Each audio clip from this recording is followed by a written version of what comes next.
in the board meeting room of the Teacher Administrative Center, 3215 Cummings Street. The agenda will be kept current and available for public inspection in the office of the Secretary of the Board of Education at the Administrative Building during regular working hours. Pursuant to Section 84-1412 of the Nebraska statutes, the public is hereby informed that a current copy of the Nebraska Open Meetings Act is posted in the board meeting room on the north wall. Please stand and join us for the Pledge of Allegiance.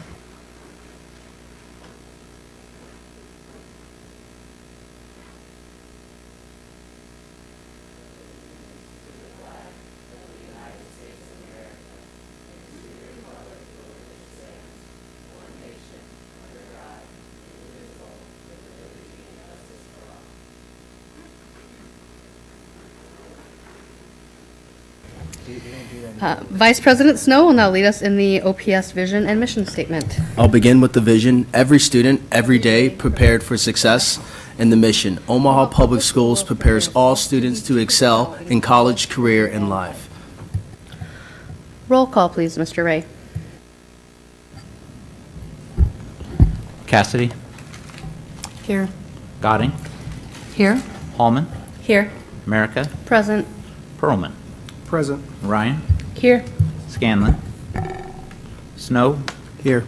Williams. Present. 8 present. I have not heard from Mr. Scanlon that he was not playing. Oh, Mr. Scanlon is here. Yay! We will not have to excuse Mr. Scanlon then. Wow. Seeing that, we will move on to our OPS Proud Spotlight and Ms. Monique Farmer. Good evening, Madam President, members of the board, Superintendent Evans. Tonight, our OPS Proud Spotlight is on students who participated in the 2017 International Thespian Festival in Lincoln this summer. Every summer, thousands of middle school and high school thespians bring their love of all things theater to the International Thespian Festival. It is a celebration of student achievement in the performing arts. The festival is a one-of-a-kind, week-long immersion experience in singing, dancing, acting, designing, directing, creating, and writing.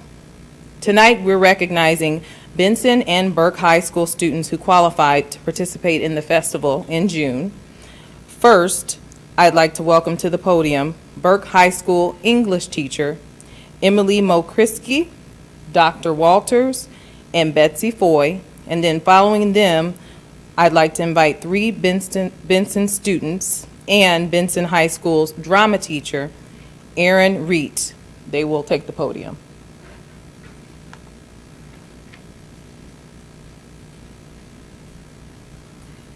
Good evening. My name is Emily Mokrisky, and this summer we did participate in the festival. We had 6 students that qualified to compete in the individual event in solo musical and monologue. We had 3 that were able to financially attend, and then we had 2 students who did college auditions, and each one of them received between 20 and 23 callbacks to different schools across the nation, including some top schools such as DePaul University and University of Minnesota, where they will be following up with callbacks in the fall.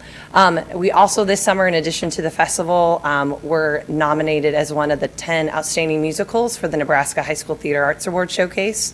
Only 10 schools in the state got that, and we also were recognized as the Backstage Award at that showcase as well. And we were the only school that received that honor. So we are very proud of our students at Burke and their work. And we have one here, Miss Betsy Foy. So did you want to hear from her? Yes. Okay, so I was one of the 2 students who participated in college auditions this year. That's a unique opportunity at internationals because you can only do that when you're a rising senior. And if you are an acting student, you prepare some kind of monologue or a song, and you perform it for a board of colleges. And I got 20 or so callbacks, and that included DePaul and University of Minnesota. And you went back and you visited the schools. It's very unique because theater is quite different from, like, if you are looking to pursue sports in colleges, they usually find you, they search you down because there are, like, sites for that. But for theater, you really have to search for yourself, and Internationals provides a unique opportunity that they find you. Thank you. We may call you back up. Don't worry. Okay, thank you.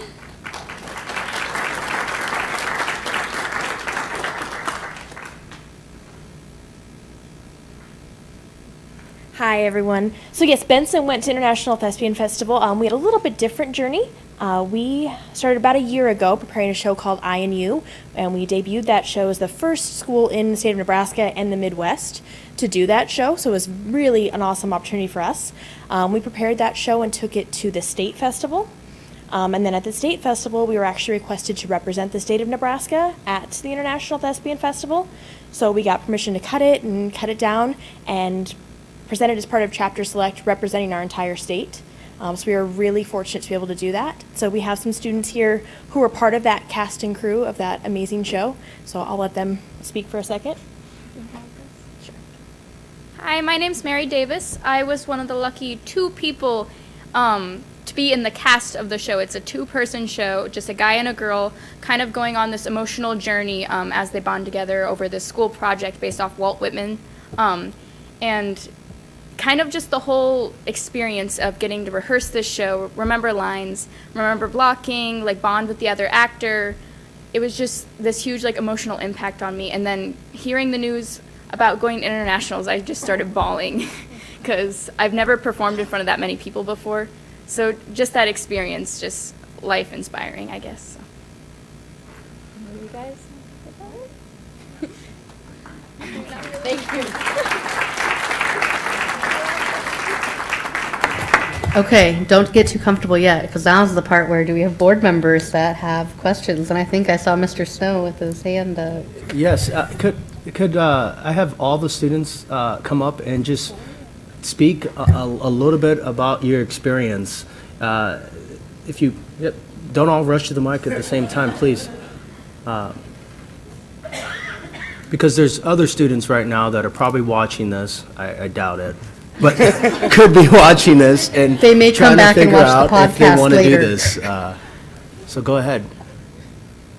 ITF in itself was just kind of an amazing experience in general because you have so many people from so many different schools around the state, around the entire United States, just together in one place with the same interests and passions, who feel just as strongly about this thing as you do. So it's just really cool to be there around so many people that feel the same way as you do. Andre Wills. Thank you, Andre. And wait, so if you're coming up, give us your name and then give us like what is your passion or what did you go for? So if you were backstage or so we have an actress, right? So what did you guys do? Well, I was on crew for this production of I and You. Yeah. All right. Hi, I'm Sydney. I went to festival as a techie, so I was on crew. But festival was very important to me because I got to learn a lot. I got to learn about what I want to do in the future, if I want to pursue acting or behind the scenes stuff. And I thought it was very cool going to leadership every morning, even though it really sucked waking up at 6 o'clock. But it was cool meeting new people, and yeah, that's cool for me. So my name's Andy Jelinek, and I was on crew for INU. And going to ITF was kind of an experience I've never actually gone through, because we got to learn how different schools ran theater and just do different workshops to learn not only how to improve yourself as an actor or being on crew, but more of what theater is and what all goes into it. So the writing perspective, the acting perspective, all the different crew placements. And it was just really interesting because you don't really get to see it anywhere else because theater's not really huge everywhere. So getting to go to the same place with all these different people and learning all these new things, it was just so amazing. Thank you. My name is Cassidy Lindsay. I went to ITF as the stage manager for INU. My first time going to any theater festival was this past state festival for us, so it was really interesting for me to go to state festival, do the show that we stage manage, have all these memories with it, and then be told that the show is going to get moved up to internationals. which I'm sure all of my fellow students can say I probably cried the most of everyone. But then at ITF, it was super, they had workshops for everything, so learning all these different things that like I could learn at my school, but I learned such a different way with different people who all had such different perspectives on everything. It was really interesting to see, like, when you went to anything, how there was welcoming people with smiles, willing to talk to you, because they were all theater kids. There's this bond with every single theater kid. Like, when you find out someone else's theater, you guys are instantly friends. You may never meet this person, but that was the entire feeling, the entire festival. It was this huge 1,000 group people of friends who all had the exact same passion. And even though I'm a techie, it was still really interesting talking to all the other techies and all the other actors. But thanks. Hey, it's me again.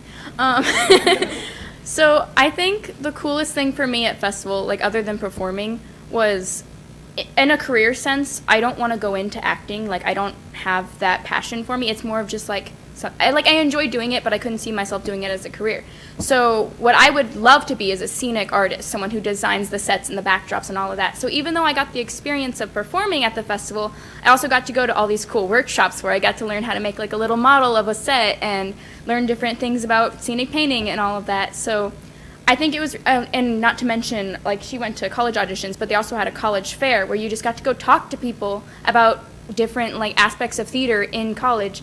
So it kind of brought that to a real level for me, because originally I couldn't see myself doing anything in theater. I didn't see it as realistic. But going to talk to all of those college representatives, I got to see that I could actually become a scenic artist, and it kind of brought my passion to life, I guess. So that was cool. Thank you. Hi, I'm Betsy again, and I went for college auditions. Festival overall, like, first of all, it's really fun. You get to see a lot of shows, meet a lot of new people, but I agree with a lot of what my fellow students said about it really expanded my idea of what I can do with theater in the future. And I agree that, like, I didn't see myself doing theater before going to festival, but talking to colleges and, like, seeing careers, like, I saw how I could continue doing theater, even if it's not the first thing I do in my life, but why it's important and how much it matters to other people, including myself. So. Thank you guys so much. It's always good to, sorry, I just wanted to finish. It's always good to see students that interact in activities that they're passionate about over the summer and really are passionate and driven towards what they want to be when they grow up and walk across that stage and graduate. So kudos to you guys, kudos to your principal and your teachers for supporting you, and thank you. I think there's... Mr. Scanlon. I guess I would encourage you guys to follow your dreams, and not everybody's the lead, but you guys that are saying, well, I'm just a techie or I'm just, backstage, you guys make the lead look better than they probably could on their own. So don't forget that and continue to understand it's a team effort, and, like production, anything you do, production, sports, everything, it's a team effort, and don't downplay the contributions that you guys give on a day-to-day basis, and keep up the great work, and I'm really happy that you guys had a very successful session with the theater. Mrs. Godding. Well, I want to congratulate all of you for the success you had while you were there. So let me ask the question, was the play Shrek the one that was recognized for Burke, or was it a different? Shrek was recognized not at the festival, but at the Nebraska At a Theater Awards. So with that, I would also like to say that I would encourage everyone in the audience watching on television to just keep an eye out for the productions that are at our high schools. They are phenomenal. I happened to be able to go to the Shrek Fest production last year, and it was absolutely amazing. So I would encourage you, if you're looking for really great talent and just a wonderful evening out, to look into our high school performances when they happen in the fall and the spring. And then I know you all got to go to the International Festival as well. Tell me where the International Festival was. Tell us. In Lincoln. Okay. So other people were traveling across the United States, but you didn't have to drive that far. Isn't that great when that happens? Okay, yeah, so see, you were well rested when you got there, so that's great. Well, very good. Well, congratulations to all of you. What fun it was just enjoyable to hear you speak this evening, so thank you. Yes, any other board members? Okay, yes, I also want to say congratulations, thank you for coming tonight. I was a theater person in high school too, so understand your passion, and definitely, as Mr. Scanlon said, keep following your dreams. I have friends that didn't think they were going to go to theater that work on Broadway in set design right now. So it's awesome, and just keep making us proud. I think we would like you all to come around so we can shake your hands, and then I think Mr. Evans wanted us to get a group picture with everyone. Perfect.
All right, we will move on to our board and superintendent communications.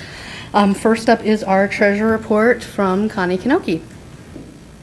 I'd like to submit for your review the financials for the month ending June 30th, and I'd be happy to answer any questions that you may have. Okay, seeing no questions, we'll go on to superintendent report, and Mr. Evans. Thank you, Madam President. Several items to report. One that was in the newspaper recently, and just wanted to give a public thank you to the Sherwood Foundation for a $371,000 purchase of helmets for our high schools.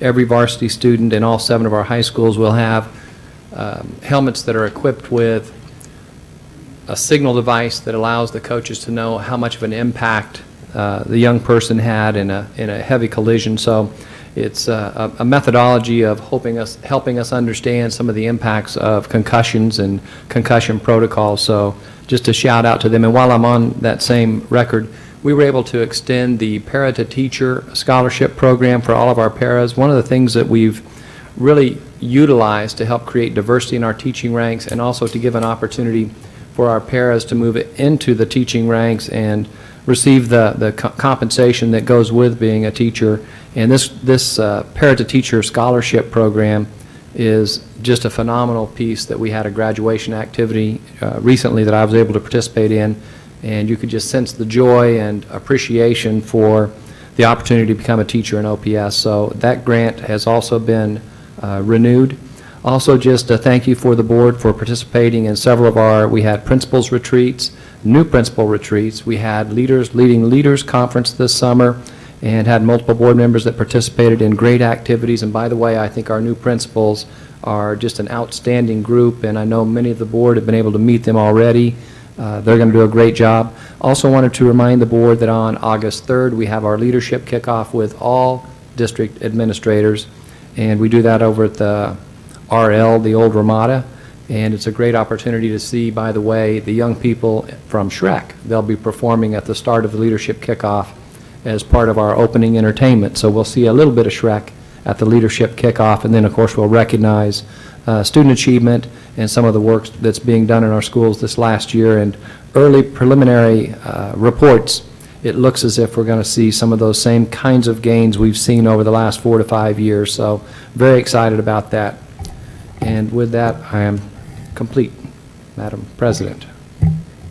All right, we'll move on to board member reports. Are there any board members that have reports they would like to give?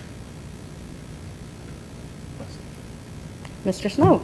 I just wanted to give an update. I sit on the Omaha Schools Foundation Board, and moving forward, when we do our board update, I will send out a memo and also give an update every meeting of things that the Omaha Schools Foundation Board is doing to support Omaha Public Schools. So just wanted to give you guys an update on that.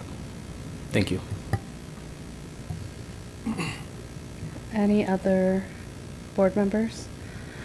I do for my report tonight, just because it won't show up on an official meeting agenda, I think, until next week. But I know other board members have shared already. Obviously, as we're moving closer to the start of the school year, we also need to get started with our superintendent search again.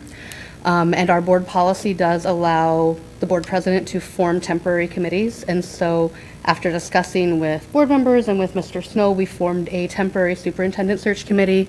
So everyone knows we sent an email out to all board members asking who was interested in being a part of that committee. And then we sat down as an officer team and discussed, because more people than we can put on a committee were interested in serving on that. So we have formed that committee, and I think I sent an email to everyone on the board saying that the members of that committee are going to be Mr. Snow, who will be serving as the chair, Mr. Perlman, Mrs. Godding, and Dr. Holman, with Mrs. Cassidy being the alternate.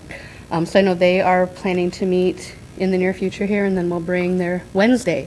Is going to be their first meeting, and they will bring recommendations for our first step moving forward to our hopefully first board meeting in August. So that will be coming, which is kind of awesome as we get things started again.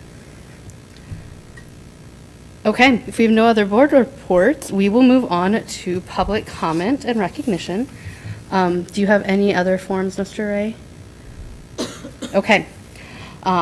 We have 2 speakers who have submitted request to speak forms. As an FYI, the board has adopted policy 8346, which provides public comment for up to 1 hour, but that same policy limits individual speakers to a maximum of 5 minutes. So we do ask that you respect that time limit. Mr. Ray will let you know when you have 1 minute remaining and when you have 30 seconds remaining. If you are in need of an interpreter, please let Mr. Ray know and one will be provided. We do understand that people have strong feelings about the issues they come to speak about. We ask that you respect the opinions of all who speak and that you refrain from applause or other outbursts during their presentations. If the subject of your public comment is related to a particular student or staff member, we ask that you not mention the student or staff member by name and instead provide that information to Mr. Ray, and he will assist us in looking into those type of specifics. If you do want to submit a written copy of your commentary, please also give that to Mr. Ray and he will distribute it to the full board. As a reminder, we do ask that you please spell your name and state your address before you begin public comment. And our first speaker tonight is Tara Kramer.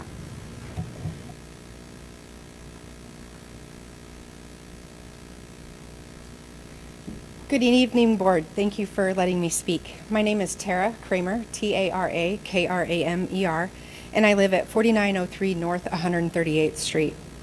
I have nothing but good things to say about OPS. I'm a proud OPS graduate, and both of my children attend OPS schools. I continue to be amazed at the dedication of their teachers.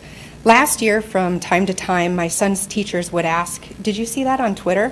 I wasn't on Twitter, so I didn't see it, but that certainly piqued my interest, so I decided to sign up and see what was going on during my son's school day. I enjoyed seeing pictures of the classroom activities, often seeing my son happily participating. Not always the same attitude I get at home. What I didn't expect, though, was the flurry of summer tweets. First, the tweets shared their excitement about the incoming 5th graders who were attending Bobcat Camp for the first weeks of summer. Then, tweets were about the strings and band concert performed by students across the district looking to learn a new instrument or interested in keeping their musical skills sharp through the summer. But most recently, the tweets were all about growing as a professional educator. The tweets included links about new technologies and ways to make sure you're engaging of all of your students. Yet others described qualities of leadership and softer skills that need to be taught to our young, technologically focused people. This perpetual and deliberate stream of tweets was meant for fellow educators to continually improve and make the next year better and more successful than the year before. I'm incredibly excited to know that my son's teachers care so much about education that they spend any free time they have to expand their knowledge and bring new ideas to fellow educators to ensure the success of all students.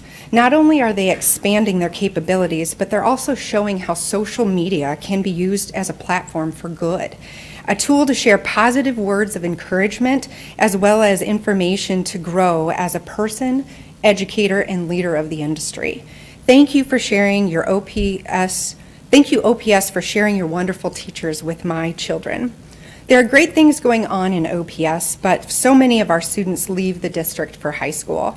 In fact, over 30% of the students at Buffalo Middle School do not continue on to an OPS high school. These great middle school teachers that I just told you about passionately invest their personal time to make learning fun, but 6 students in every class they teach do not go on to an OPS high school. Why? Overcrowding is one of the primary reasons, but lack of a neighborhood high school and/or transportation both cause our younger OPS students to leave the district. The time is now to move forward with a bond to construct new high schools, a middle school and elementary schools, as well as commit funds to other district needs. Every day we lose good OPS students to other districts because of overcrowding. This summer I had 2 very involved OPS parents sheepishly tell me that their eldest children won't be going to an OPS high school next year or in the years to come. Let's move forward with polling efforts to determine the level of community support we have for a bond. I've yet to talk to someone about the need for new OPS schools that disagrees with me. We have great teachers and great students in a great district. Let's make sure we have the capacity to educate them, all of them, by working on a bond to be voted on this year. If not this year, my family will be faced with the decision of whether or not to leave OPS for my son. We are not the only family in this position. The construction of the new schools has already been delayed a year. Let's stop handing other districts our great students because we don't have a seat for them. Thank you for your service to our community and your continued focus on making OPS the best district in this city for students and teachers alike. All right, thank you. Our second speaker this evening is Gina Wagner.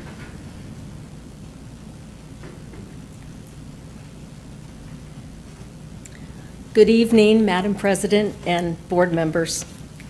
I am coming forward, oh, I forgot my name, sorry. Gina, G-I-N-A, Wagner, W-A-G-N-E-R, 4726 North 167th Avenue.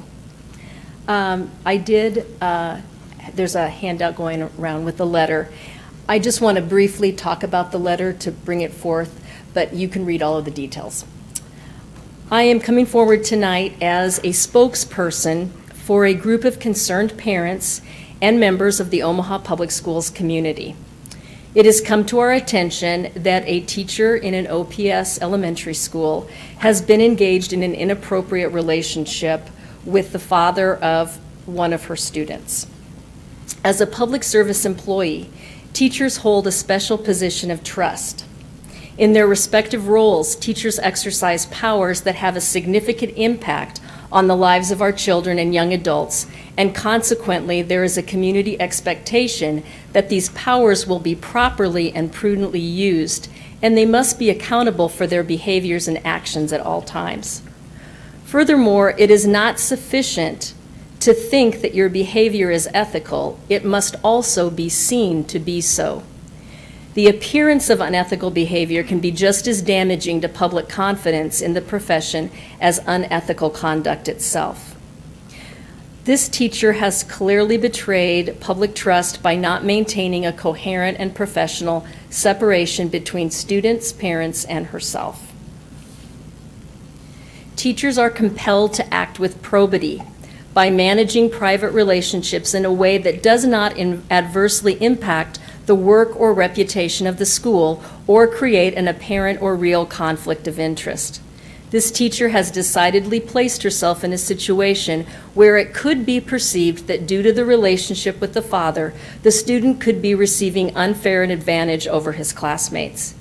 Even if she did not, there remains in the minds of many a lingering perception of inequity. As concerned parents and members of the Omaha Public Schools community, we would ask that this situation be fully investigated and that the teacher be appropriately disciplined for her unethical and unprofessional actions and behavior. We thank you in advance for your time and attention. Sincerely and respectfully, concerned parents and members of the Omaha Public Schools community. Thank you. All right. Thank you, and we will have Mr. Ray or the appropriate staff follow up with you. And I do also want to thank you for respecting our statement of earlier with not specifically mentioning staff or students by name. Thank you. I accidentally turned my microphone off. Since we have no other public comment, we will move on to item 9, which is our consent agenda. I would entertain a motion to approve the consent agenda that is before us. So move. Is there a second? Second. Okay, we have a motion by Mr. Snow and a second by Mrs. Goding. Are there any abstentions? Mr. Scanlon? I have been out traveling, and I have not been able to look at the consent agenda, so I will be abstaining from everything. Okay. Anyone else? Okay, so Mr. Scanlon, as I stated, will be abstaining from the entire consent agenda. Roll call, please, Mr. Ray. Cassidy, Here. Cotting, Aye. Sorry, aye. let's go. Hallman, Aye. America, Aye. Perlman, Aye. Ryan, Aye. Scanlon, Abstain. Snow, Aye. Williams. Aye. 8 aye. All right, 8 aye, 1 abstention, so the motion carries. We will move on to our information items. The first of which is 1011, the communication audit. And I believe we are going to get set up for the people that will be joining us electronically.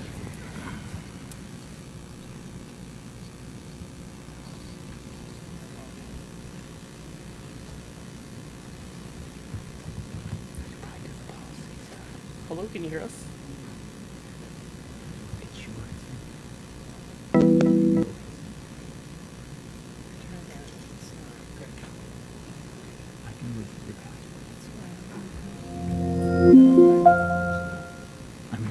But I don't see the audio yet. Oh, there we go. Hello, can you hear us? Yep. All right. Hi.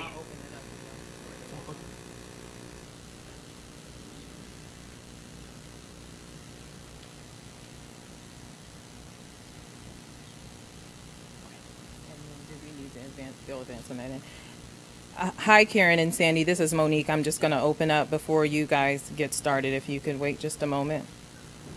Sure, you bet. Absolutely. Thank you. Okay, President of the Board, members of the Board, and Superintendent Evans, who looks like he stepped away briefly. This evening, you will receive an overview, and it is findings from a communications audit that was conducted back in December of 2016 by National School of Public Relations. They're going to share the results of that audit this evening. Before they get started, I just wanted to preface their information that they're going to share with a few just bullet points that I want to leave with you before we go into the audit. First and foremost, this audit assesses communication practices across the entire school district, as well as the role of district communications in terms of setting the tone for communications from a strategic standpoint for all of OPS. In my 19 months with OPS, I can say that this has been one of the most challenging, one of the most fulfilling roles I've ever held particularly from an impact standpoint, because a lot of the work that we do as a communication team, we get to see the results of it in a way that allows us to, a lot of times, real-time assess and make any necessary adjustments as we go. When I first arrived at the district, one of the perceptions that we were gleaning a lot of times, whether we were doing one-on-one meetings with individuals, including some of the members of the board, our executive level staff, was really hearing a lot around the district and the approach to communication being reactive, and a need to really shift to more strategic and proactive communication. And so one of the first things I did with the team I have that I also want to give a shout out to, because the work we do, as Mr. Scanlon mentioned earlier, to the group of students we had here from International Thespian Festival, a lot of that work is behind the scenes work, and it takes teamwork to be successful. And so we have a district communication staff of about 5.5 people. That other half FTE I share with curriculum instruction, and that's our videographer who also supports some training videos, but he spends a good amount of his time also developing videos that help tell our story from a strategic communication standpoint. So I just want to shout out the team. We have passionate teachers, we have passionate administrators, and we definitely have a passionate team of communicators. There's not a member of my team that I can't call at 5 a.m. if there's something happening that we need to address right away, or 11 p.m., whether it's a weeknight or a weekend. They're always willing to do what it takes to support our staff and our students. So in those strategy sessions, we developed a district communication strategy that is aligned with our strategic plan. And our mission as a team is to develop and enhance relationships that cultivate two-way communication within our district and in the community, to promote the district's mission, our vision, and our story. And just a quick snapshot of some of the work, I'll leave some handouts with the board once we've concluded the results of the audit. But this team has been able to win 5 awards for communications work that we've done in the past year. We respond to media on a daily basis. We receive numerous queries from our local media here, to the tune of about 50 queries a month that we're managing to make sure that we're getting the media the information that they're requesting from us. We receive positive story submissions from our staff. Over the last year, we've received about 290 of those. We're also always culling positive stories when we go out to buildings, asking principals, what is it that we can tell the media about the amazing things that are happening inside your classroom? We share those with the media on a regular basis. We've sent out about 131 news releases. We've helped the superintendent develop 5 podcasts to talk to our staff and our community, 118 videos to tell the story, organized 10 press conferences. We've supported 1 ribbon cutting, 5 groundbreakings, and 3 topping out ceremonies to help with the construction work that we're doing as part of the bond. We have developed 25 proactive communication plans and or strategies to support the district. Social media campaigns run 12. We've boosted the number of followers out on social media to make sure that we have access to a social media community to help tell our story.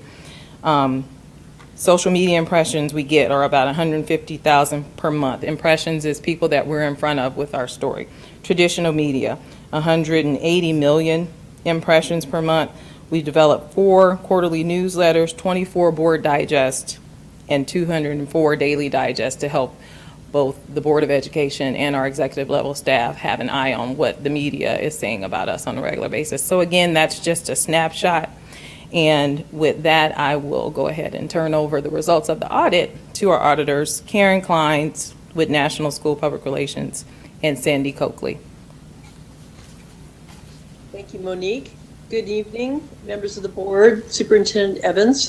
We are happy to be with you this evening and have this chance to do a quick review. We understand we have limited time here, so we will try to move quickly through this. I do want to preface this report by saying when we did an audit for you all in the spring of 2013, there was an interim communication director, and things were in a little bit of disarray in the communication office at that time.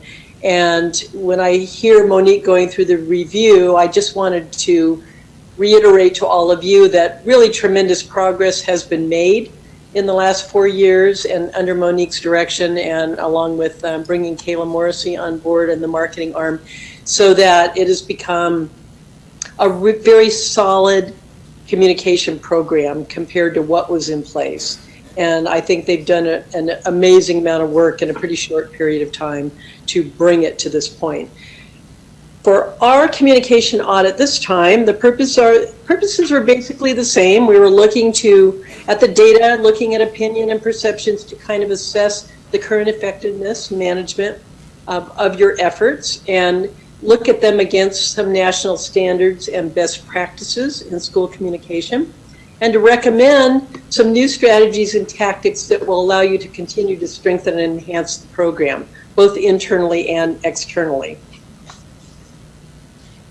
As far as the methodology, we reviewed a number of your current communication vehicles, tactics, content. We were looking at samples of documents, publications, both at the building level as well as the district level plans. We did also, for this one, conduct the scope surveys, which allowed us to go in depth with 3 key audiences at every school: staff, parents, and community. And my colleague Sandy Coakley will talk about that a little more in depth in a minute.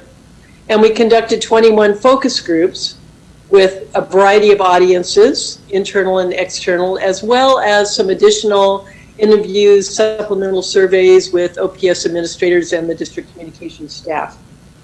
So we had a lot of material that we were digging through and looking at as we began our assessment.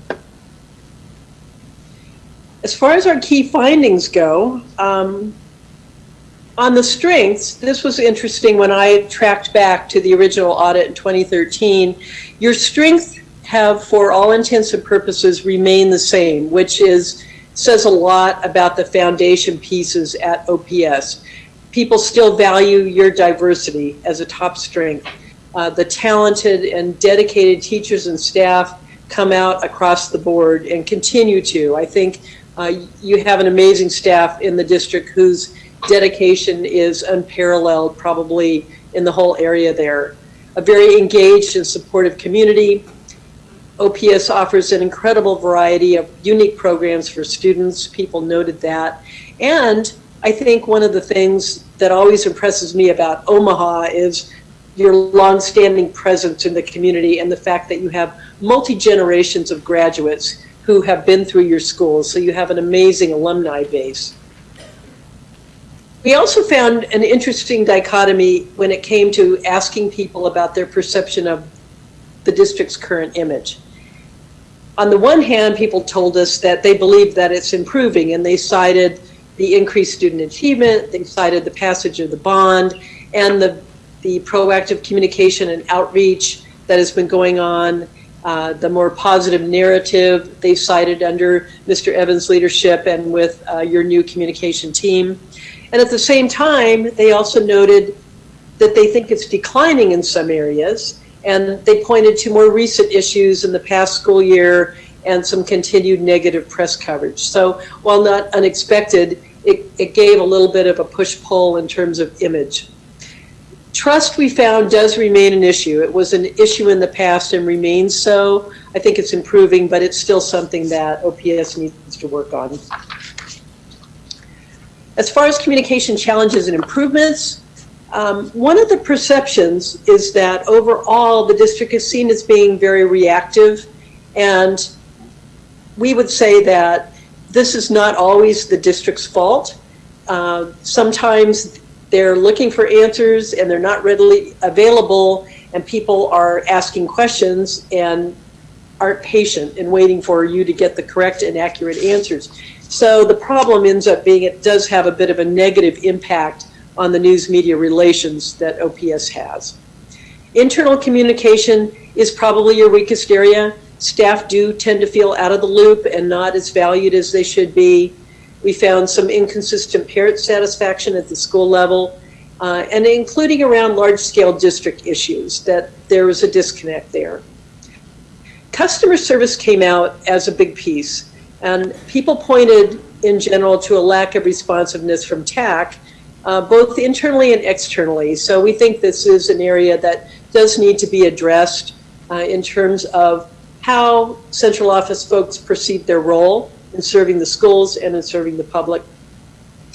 Board communication efforts, the board is doing a lot of different things, but there is a need to align them better with district communication strategies to increase message consistency. And then there is an ongoing issue with the involvement of your non-English speaking families.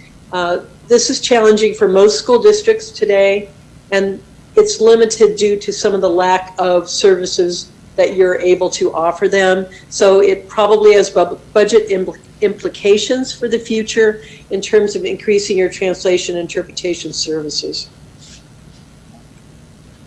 One of the interesting things is you heard Monique go through the impressions, the publications, the hits that you all are getting. There's a lot that is being done, and yet when we talk to focus groups, no single district publication or the website were cited as a primary source of information. Parents, staff, and gave us different primary sources, and continues to be a lot of word of mouth, internal email, who you know in the district, and the Omaha World Herald continues to be a major force in terms of information dissemination in the community. District and school websites, as I'm sure that you all are well aware, your platforms are outdated. People find them very difficult to navigate, inconsistent, and the content is not current throughout. And I know this is something that you are tackling, and we'll address it a little bit later, but we understand this is a big budget item and a big challenge on that.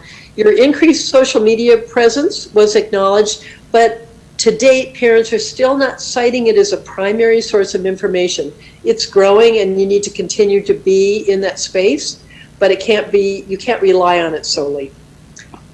When it comes to engagement, audiences are engaging to some degree, but this is where the lack of trust comes in. They don't always believe their feedback is used or valued.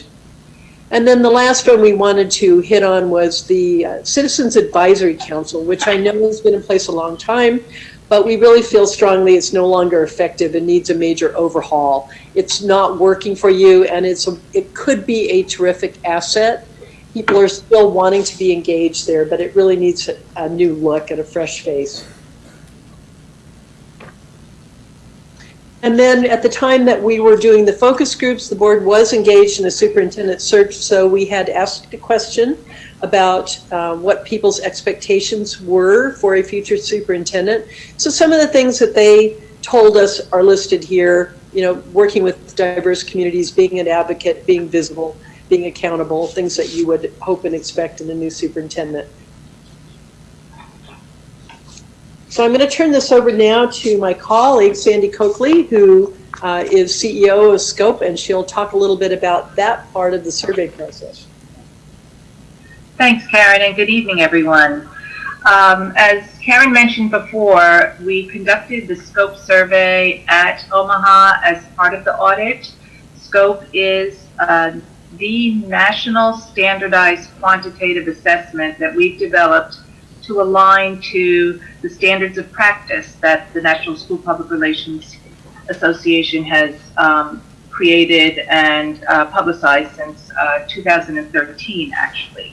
And what SCOPE is it's a comprehensive survey that is focused entirely on communication, school communications. And we, in Omaha, we queried all three audiences that SCOPE is available to: staff, parents, and community.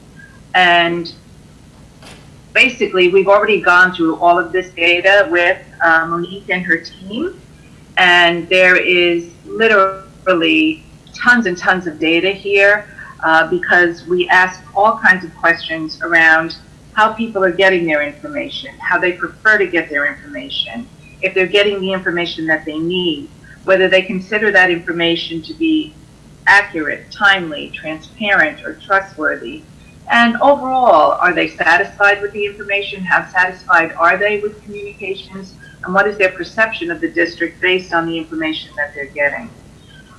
So for the purpose of just our report tonight, we just wanted to highlight some of the high-level findings from this survey. And if you look here, you'll see that across each of the three audiences, we've highlighted for you the areas where each of them scored the highest, where each of them scored the lowest, and then on a scale of 1 to 5, what their overall satisfaction was with communication and what their overall perception of the district is based on the communication that they receive. So you see here some consistencies in that for all three audiences, they gave the district very high scores for the information being understandable and accurate. And in the case of parents, they also rated the communications trustworthy, as opposed to on the lower scoring side, all three audiences gave the communications lower scores for timeliness and transparency, and for both staff and community trustworthiness. So this obviously feeds into the findings that Karen shared with you earlier. Similarly, some consistencies around the areas of information that they scored the highest, with staff telling us how to best perform their duties and how to support student achievement, parents talking about their child's progress in school, and community talking about student success. So there's a nice emphasis on student achievement and what all of these audiences need to do to support that. High marks there. On the lower side, you see here consistency in district finances for all three audiences, and particularly for staff, communication and information that makes them feel valued as an employee. And again, for all three audiences, we also see here that the district's capacity to handle questions, complaints, and concerns all fell on the lower scoring areas for all three audiences, which feeds into what Karen was talking earlier about TAC. We see some consistency in the overall satisfaction ratings, but of particular note here is that of your three audiences, your staff gave you the lowest scores. So this is some of the highlights of the quantitative data that contributed to us arriving at the findings and the recommendations that we will be sharing in a few minutes. I do have to give tremendous congratulations, kudos to Monique and her team, because they worked very, very hard to get folks to participate in the surveys. And I think of all the districts that we've had involved, they really set the bar for participation rates, which allowed you to arrive at a very high confidence level in these results, with your staff at a 1.8% margin of error, your parents at a 2.1% margin of error, and your community at a 5% margin of error. So kudos to them for that. So as I said before, the scope survey and this audit are all aligned to the NSPR's rubrics of practice. And this is a document that was first developed in 2013, updated in 2014. It continues to be a work in progress. There is a new edition coming out in the next few months. And what we did basically was, in response to our members asking us for standards, we borrowed from our educator colleagues and adopted a rubrics model. And what we've done is we've taken all of the things that contribute to a school communications program, which are extensive and varied and sometimes very complicated. And we've basically truncated them out into what we call critical function areas. And then we've taken each of those function areas and broken them out into program components, and then defined what those program components look like across 3 levels: emerging, established, and exemplary.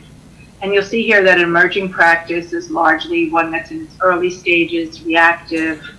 Established is where you have some solid tactics and strategies in place, and you may be supporting it with some evaluation and some research. And then exemplary is where you have a fully fleshed out program, which is supported by research, very similar to what the team has done here through this audit, what the district has done by conducting an audit, which is supported by policy, supported with training, with adequate resources, and has an ongoing evaluation component in it to inform its effectiveness. And so just for example, one of the program components here would be how the district effectively manages communications through the news media. And in the document, you would see exactly what that looks like across these 3 levels.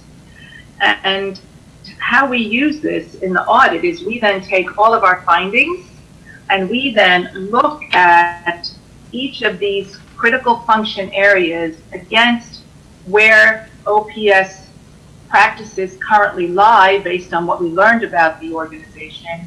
And then we identify where across each of those 3 levels the organization falls in each of these 5 areas. And the really good news here is that, as Karen mentioned earlier, the OPS communications team is operating from a definite position of strength. A lot has happened in the past 4 years, and in all of the areas except for one, they are in the established and even in established to exemplary area. Internal communications are emerging to established, and then the marketing and branding was where we identified that you at the emerging level. And that is because the team has done all of the legwork there. They've done all of what takes to identify a solid brand for the organization. As a matter of fact, you've really done yeoman's effort there. So now they're at the point where that has to be deployed. But the important thing to note here is that a lot of this cannot be accomplished by the team alone. That some of these areas will require the buy-in and the cooperation across the district from senior leaders, from building leaders, because communication is in fact everyone's job in the organization and not just the communications team. So what do we do with all of this information? Well, we now move into the very specific recommendations that we have for Omaha based on our findings, based on the standards and best practices in communication. And what we've done is we've basically organized them under 5 key areas. And these are those key areas, and I'm going to turn it back to Karen now for her to go through them in a little bit more detail for you. Okay, as we get into this, as Sandy said, we put them into 5 areas that do kind of track with the rubrics and areas we were looking at there, so we could look at where the communication program fell with those and look at those needs. So as we go into them on communication planning and branding, there are 5 main recommendations in that area. And as you will see, the first 2 really go directly to what we were saying about this needs to be a collaborative effort. It can't be just district communications that does this. They'll be the strategic lead, but it's going to require some shared ownership to make this work. And that's, continuing the work to become more strategic at all levels with the communication effort. Creating a culture of communication and service that is district-wide, that's a real key piece, is making sure that everyone understands that they play an important role as an ambassador and a communicator in OPS. The next 2, striving to improve timely release of news and information and continuing to improve the overall media relations so that it becomes more proactive. Again, these are things that district communications is well aware of, that there's a need. Their hands are tied a little bit by the simple volume of requests that they get and limitations on staff time to be able to address all of them. In a big urban system like yours, it's a huge challenge, and something as we go through, we'll be making a staffing recommendation on as a result. And then one of the new things that we think is quite exciting that the district has begun tackling, that was in our recommendations to continue and expand, is part of the branding effort and the OPS Proud hashtag and the work being done around that. There's some really interesting things and creative things that are being done, and we strongly encourage you all to continue with that.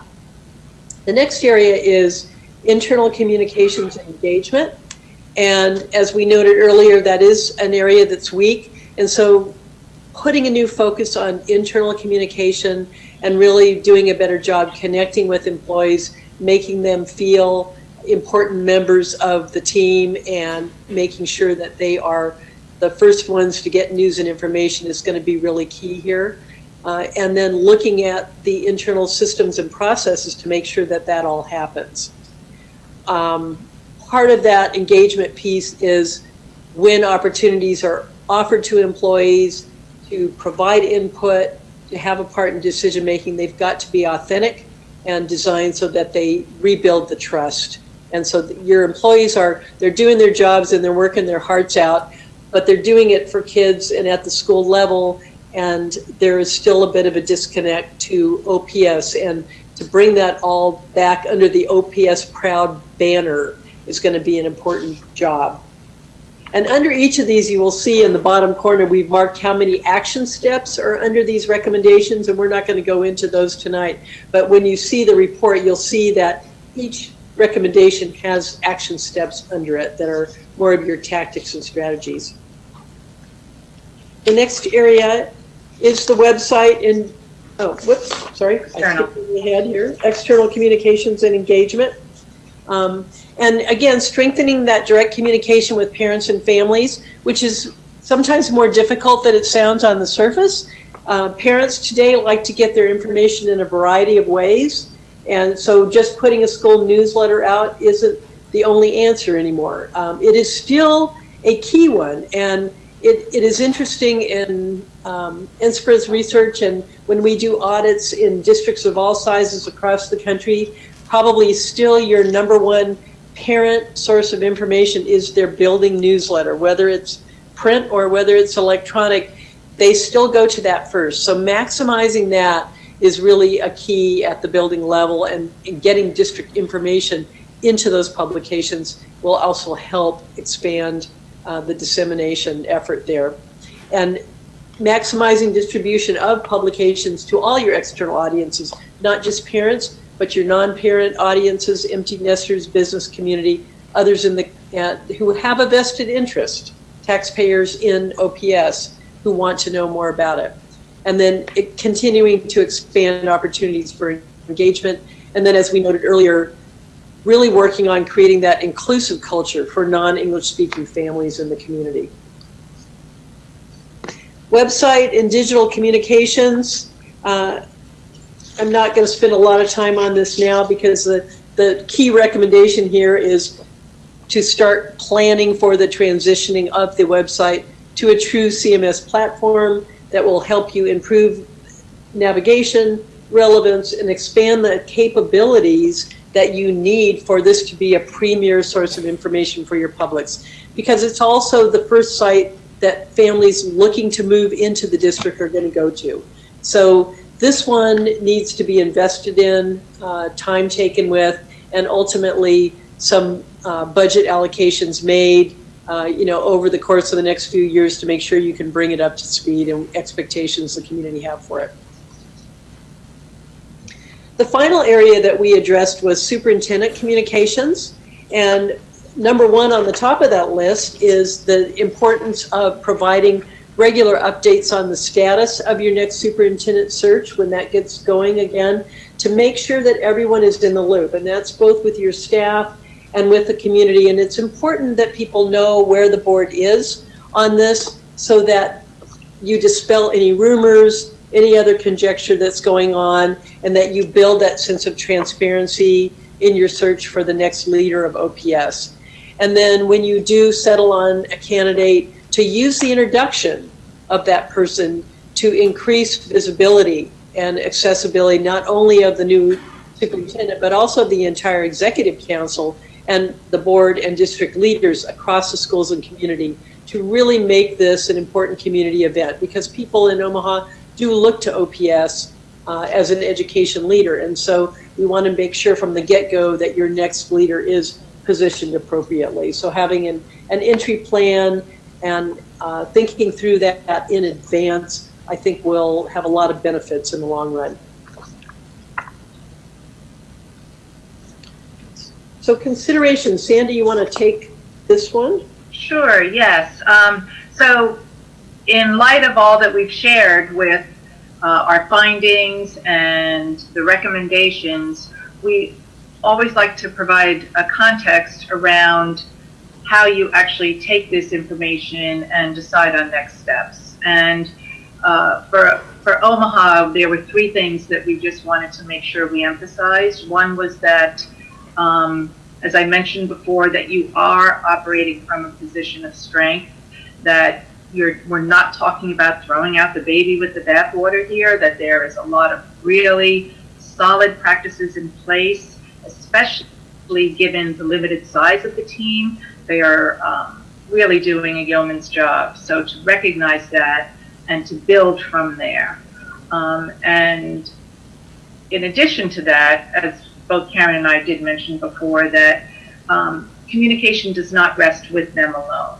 That communication, effective communication, is everyone's responsibility in the district. That the communications office is the cheerleader, and they're the expert resource for you, but that everyone has to commit to timely, transparent, and trustworthy two-way communications, both with your staff as well as with your parents and your community members.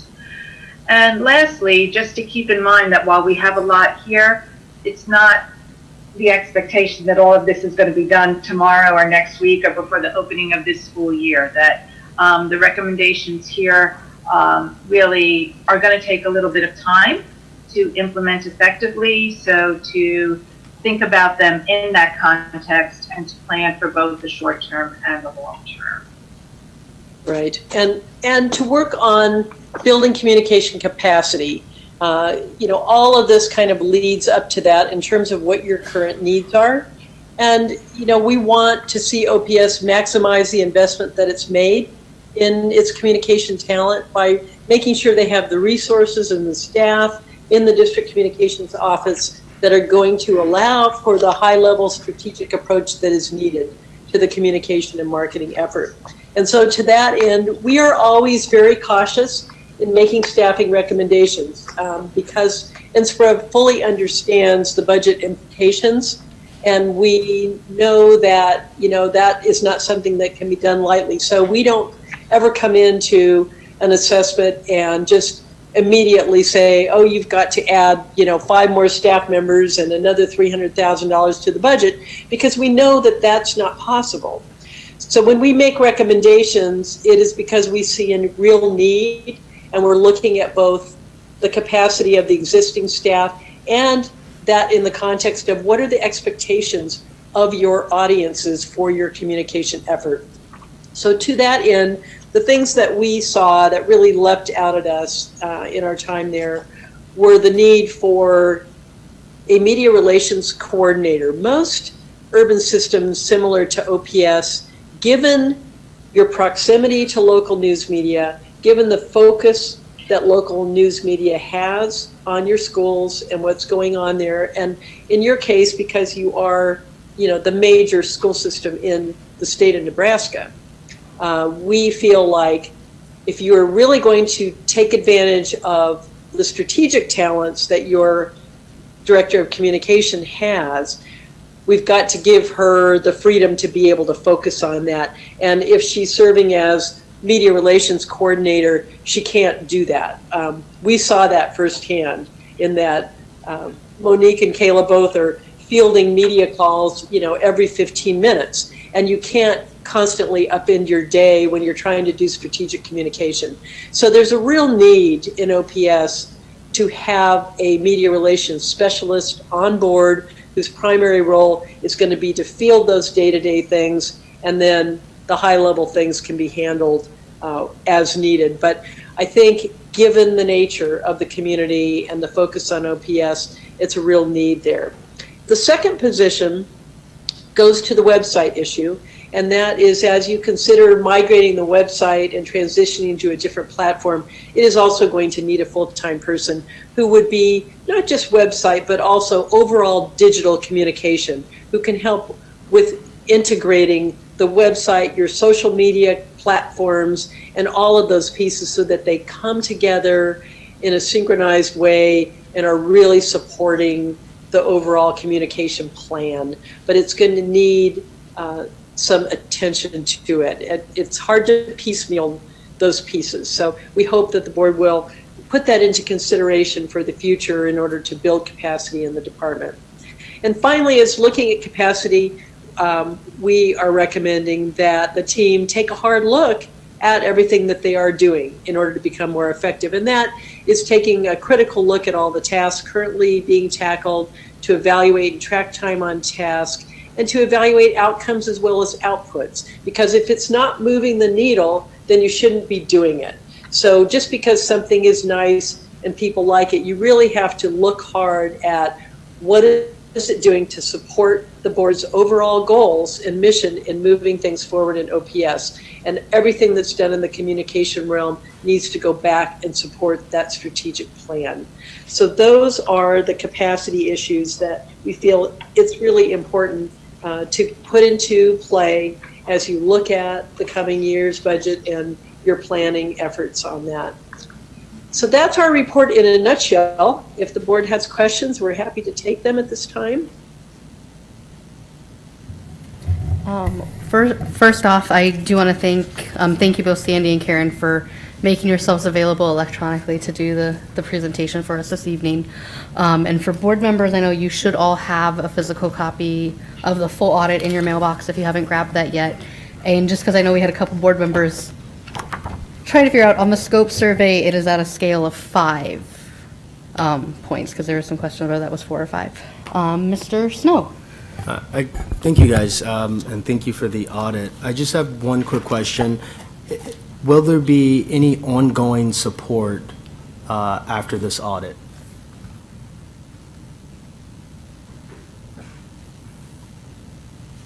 I'm sorry, I didn't hear that clearly. Can you repeat that question? My mic? Sorry. All right. Will there be any ongoing I didn't hear support? the question clearly. Can you hear me? I can hear you. Okay. Will there be any ongoing support after the audit for the district in the communications department? Karen, he asked if there will be any ongoing support. Oh, yeah, I'm sorry. Right, Yeah, yes. for some reason that was coming through very muddled for me. Yeah, Yes. yes, part of the audit is as the team needs resources, is looking for strategies or advice, we are here to help. And they can call us at any time, as a follow-up and as they're beginning to tackle any of the recommendations, also to give us a call, and we're happy to pull through our resource files to point to others and to help find, other examples of best practices that you all can use. And in the audit report, there are a number of places where we provide links to either additional resources or best practices, especially under those action steps too. Right. Thank you. And Monique and Kayla are no strangers to NSRA. They know who to call and they're not afraid. Right. Right. Mrs. Gotting. I just want to thank you for the very, very comprehensive report. I remember the one that we saw in 13, is that correct? And so this one is even more expanded than that, probably because there's more that's been done, which is wonderful, which is a credit to Monique and her team for sure.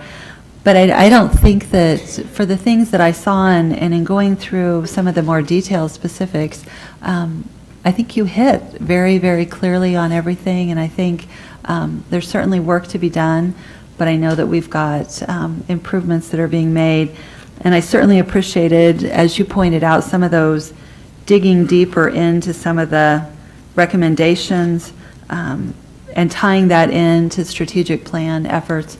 I think that's very, very important, probably something that we all should be reminded of on a regular basis. So I just want to thank you for the work that you did and for providing us such a great path for moving forward.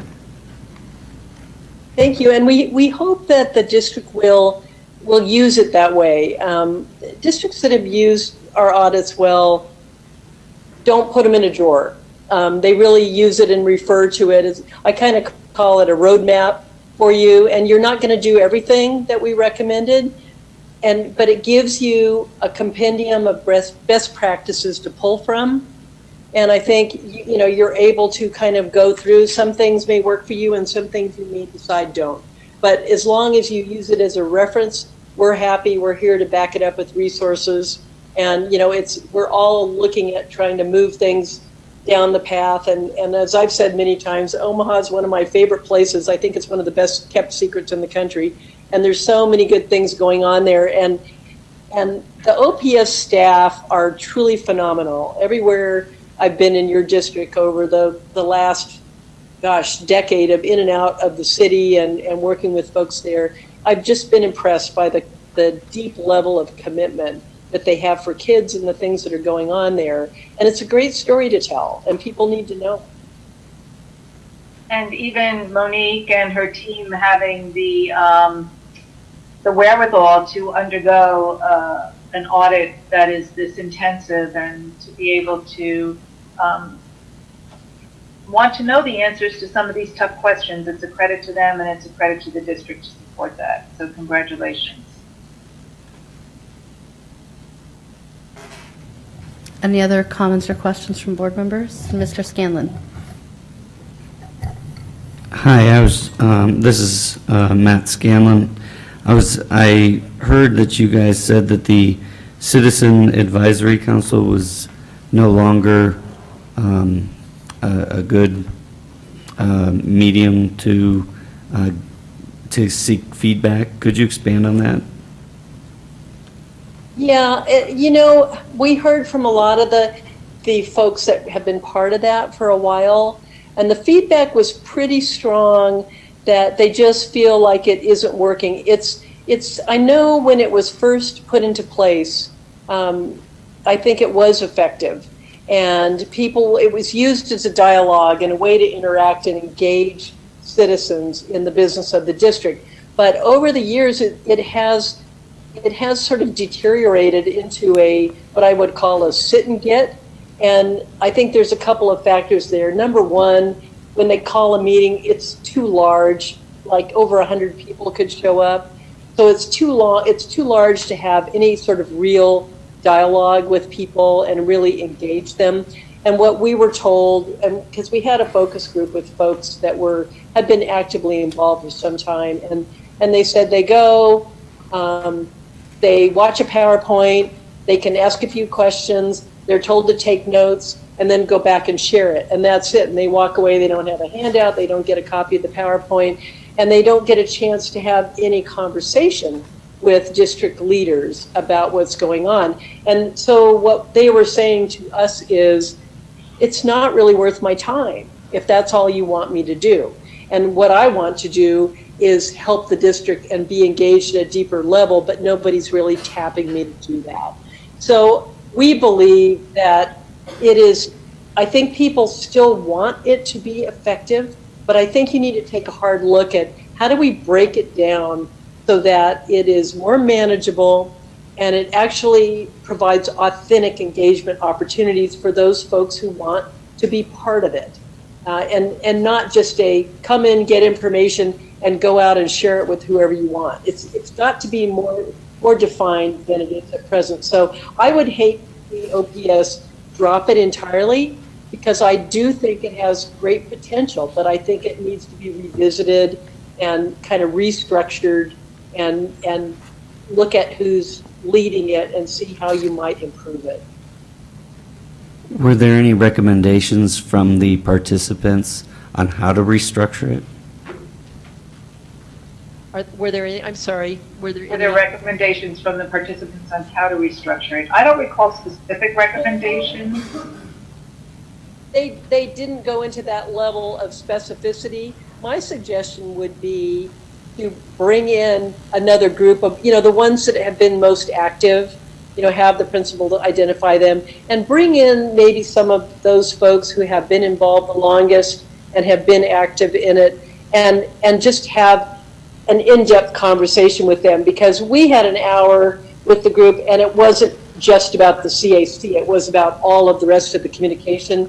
So we didn't have enough time to drill down with those people. I think it's worth your time to, to bring in some of those groups and talk to them specifically about it and what they would like to see it become. Yeah, the essence of what they were sharing was that it originally started as a citizen advisory council where their input was sought and considered, but it has migrated so far away from that that it really now is more one-way communication, as Karen said before, sit and get. Right. Thank you for that input. And then I guess kind of you had talked about, obviously we have a very diverse school district. Were there, I guess I just jotted down a couple of things. Were there ways to figure out the different areas of our school district where certain communication was more effective with the parents, whether it be newsletters, whether it be emails, text messages? Did you guys look into that at all, or do you have any input on that? We did a little bit, and we didn't have enough folks to go in real deep depth. And Sandy worked with scope data. Right, and email is good, but they need interpreters. Sandy, you talk to those folks in more depth, so maybe you can share what they told you. Well, what we did hear from parents, which was what was echoed in our findings, was that the parent communications does vary significantly from one building to the next. So that's something that you can look at in the scope data and disaggregate and filter that data out by the different school locations to see where those gaps fall. But overall, as a community, as one district, Monique and the team do have a detailed report of the vehicles that parents are relying on most for their communications versus those that they're relying on least, the areas where the district is communicating better versus the areas where the district is not doing as well of a job communicating. And we also provide data on communication from the classroom, from the school, and from the district. So all of that is in those reports, and there's a lot there that you could use to inform some next steps. Okay, thank you very much for that. Another question that I had, which dealing with being on the school board, I think we've all dealt with rumors versus reality. Is there anything in your communication study audit that would either give an idea of, how best to approach, to I guess, eliminate rumors, but also to address them when they come up and try to get ahead of the rumor mill and present accurate information to not only our parents and students, but to staff? Well, actually, yeah, go ahead, Karen. No, go on, Sandy, go ahead. No, I was just going to say that that really distills down to the timeliness issue first and foremost, because when you're not out early and as completely as you possibly can be with the information, it creates a vacuum, and then imagination fills that vacuum, and that's where the rumor mill takes hold. So that's where timeliness becomes first and foremost. And as Karen said before, it's not an easy thing to do because of our need to gather all the information first, limitations that we have on confidentiality rights and student and staff protection.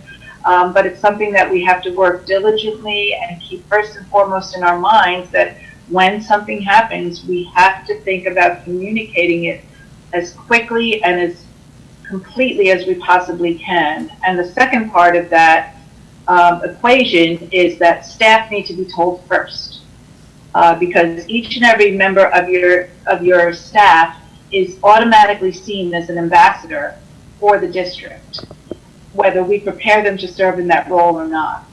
And face-to-face communications trump any other communications.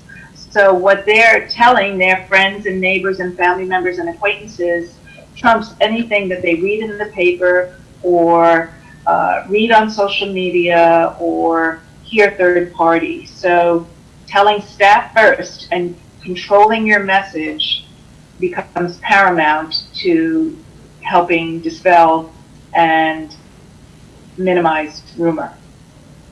Right, and I was going to say basically the same thing, and timeliness is huge, and I think taking a staff-first approach is really important, because that came out loud and clear that staff feel out of the loop. And so trying to make sure they have information first, because they're going to serve as ambassadors for you in getting information out. And I think always thinking in terms of being transparent with your communications, so that people don't think that you are, purposely withholding information. Right or wrong, that may be their perception. And I think going to the need to align the messaging, because it's been a little bit disjointed when the information, if the cabinet's saying one thing and the board is saying something and Monique's trying to find a message to put together, everybody needs to be aligned, and that will also help address the rumor problems, because it goes back to trust and the need to get everyone on the same page, so that when they come from information, they're going to come to you first as the accurate source. Thank you. And then I know I'm asking a lot of questions, I apologize, but one of the other ways that I guess kind of that I've experienced, there's some folks that kind of align along the lines of rumor versus reality. Did your study look at any way to look at non-satisfactory parents versus disappointed parents versus of getting I guess high school principals that they you start to say, well, we wanted this one, they gave us this one, or policies versus like the district made the correct decision versus just parents being disappointed? We heard a little bit, in parting from some groups, but we didn't have the time to go in depth into those types of conversations with parents. And a lot of times, and I understand what you're referring to, the parents that are dissatisfied, but they're very vocal in their issues. And trying, again, it goes to trying to be as proactive as possible. Because when there are gaps is when these folks step into the fray. So when the board is considering something new, making sure that you've got a plan to roll out information about why you're making a change, why you're moving a principal, why you're shifting a boundary, but that before this all goes public, that you've got a plan where you're looking at the strategies you're going to take to communicate all of this, so that questions are answered on the front end and people have a chance to look at it, process the information, ask questions about it, and understand why you're making the decision. One of the recommendations we have is about the need to share the rationale behind every decision the board makes. A lot of time, and in education, I think we're all guilty of this, in that because everybody's working so hard on tight timelines to get a lot done, and so we'll start talking about something we need to do on the front end, and we let everybody know, yes, we're going to, change a boundary, or we're going to build a new building, or whatever we're going to do. So there's this first blast of we're going to do something. And then things kind of go quiet in the middle, and the board and the staff are working very hard to make sure that you're putting everything in place to make this happen. But the next time the public hears about it, is when you're rolling out the final decision. And so what happens is this disconnect where the public's going, wait a minute, we just heard about this. When do we get input? And now you're just telling us you're going to do such and so, and we never got to have a voice. They're not aware of all the work that went on in the middle. And so it plays to them as if you don't care about their input, that you are making your own decisions, the board is doing whatever it wants with no concern for the public's input. That's not the case, but that's how they perceive it, because we're not communicating in the middle. And I'm not pointing a finger at OPS. I see this in almost every district I go into. And it's all about how hard the work is and how much is getting done.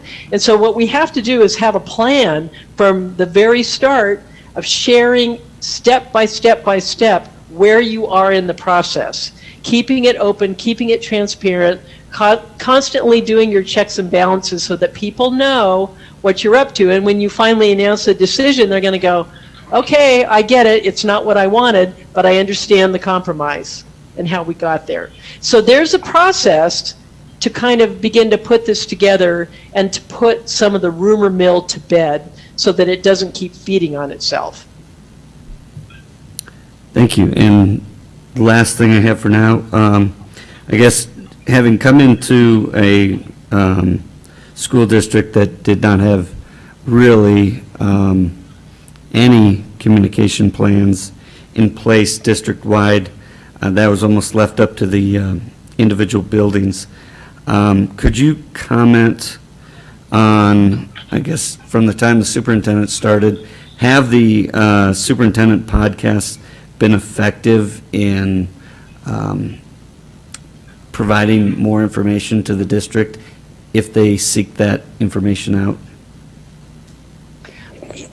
People did note the Mr. Evans podcast, and I think other districts that we've seen, it's a new tool that more districts are using. I think it can be effective. Depends on your audience, and you have to get a good read on your particular audience and what kinds of tools they're tapping into. I couldn't say specifically, will this work well for OPS? I think it's worth trying. It's beginning to catch on in other districts. But this is going to go right back to the need to upgrade your website. For it to really work well would be to have the superintendent's webpage also have that podcast embedded in it, so that when people go in there, they can easily go to it, see what, click on it, hear what's new, what's going on with it. So it's all got to be integrated, hence our recommendation for having a website digital communication specialist, because they don't work well as standalones. They need to be part of a bigger digital communication package. Thank you. Right. Any other questions from board members? If not, Mr. Evans.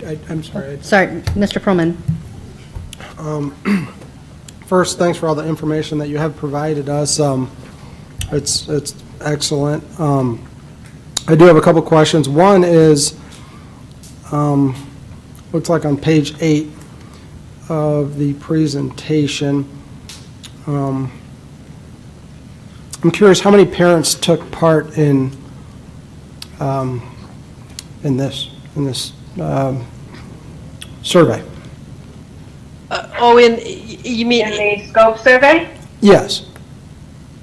We had 2,128 parents. Oh, okay, that's great. One of the key findings listed on page 5 said that there was inconsistent parent satisfaction with school-level communication, and the next one is probably more on point to my question, where it says customer service and lack of responsiveness from TAC noted by internal and external audiences. And to me, that I'm trying to reconcile that with what I view as a very good score on page 8 for handling questions, complaints, and concerns.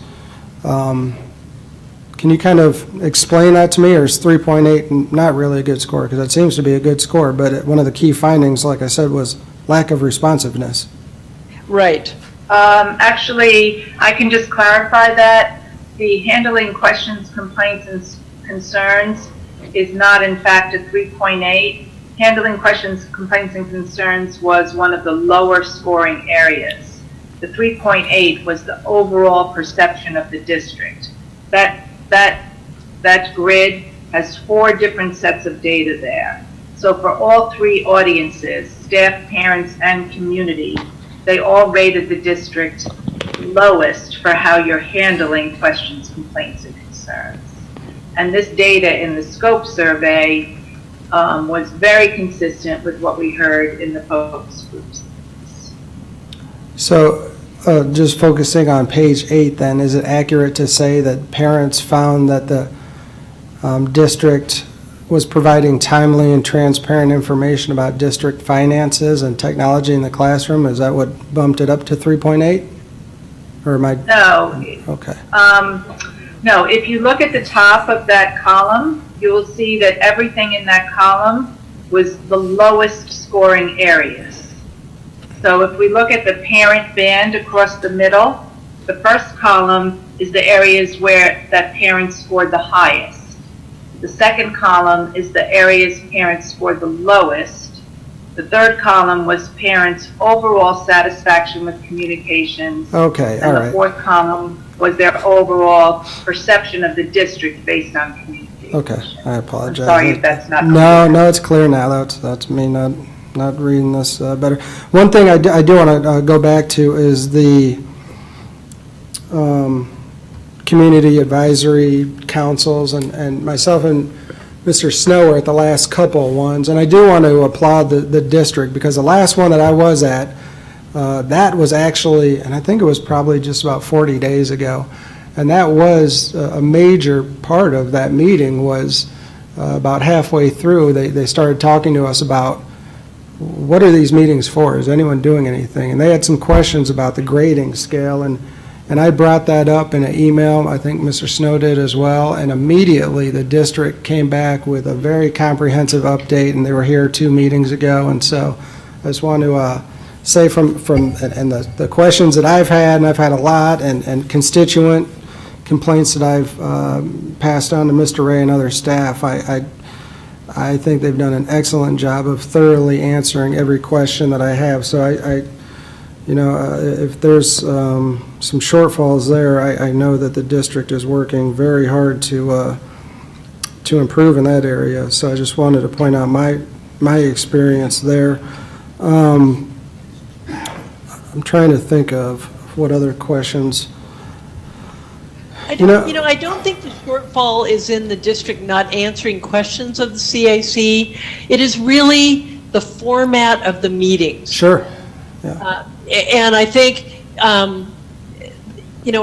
just adjusting that, making it so that they're not so huge, breaking it down, making sure people have a chance to contribute, getting them on, pulling them in on task forces. I mean, an example I think we actually cited in the report was one young parent who was an OPS grad, she and her husband both.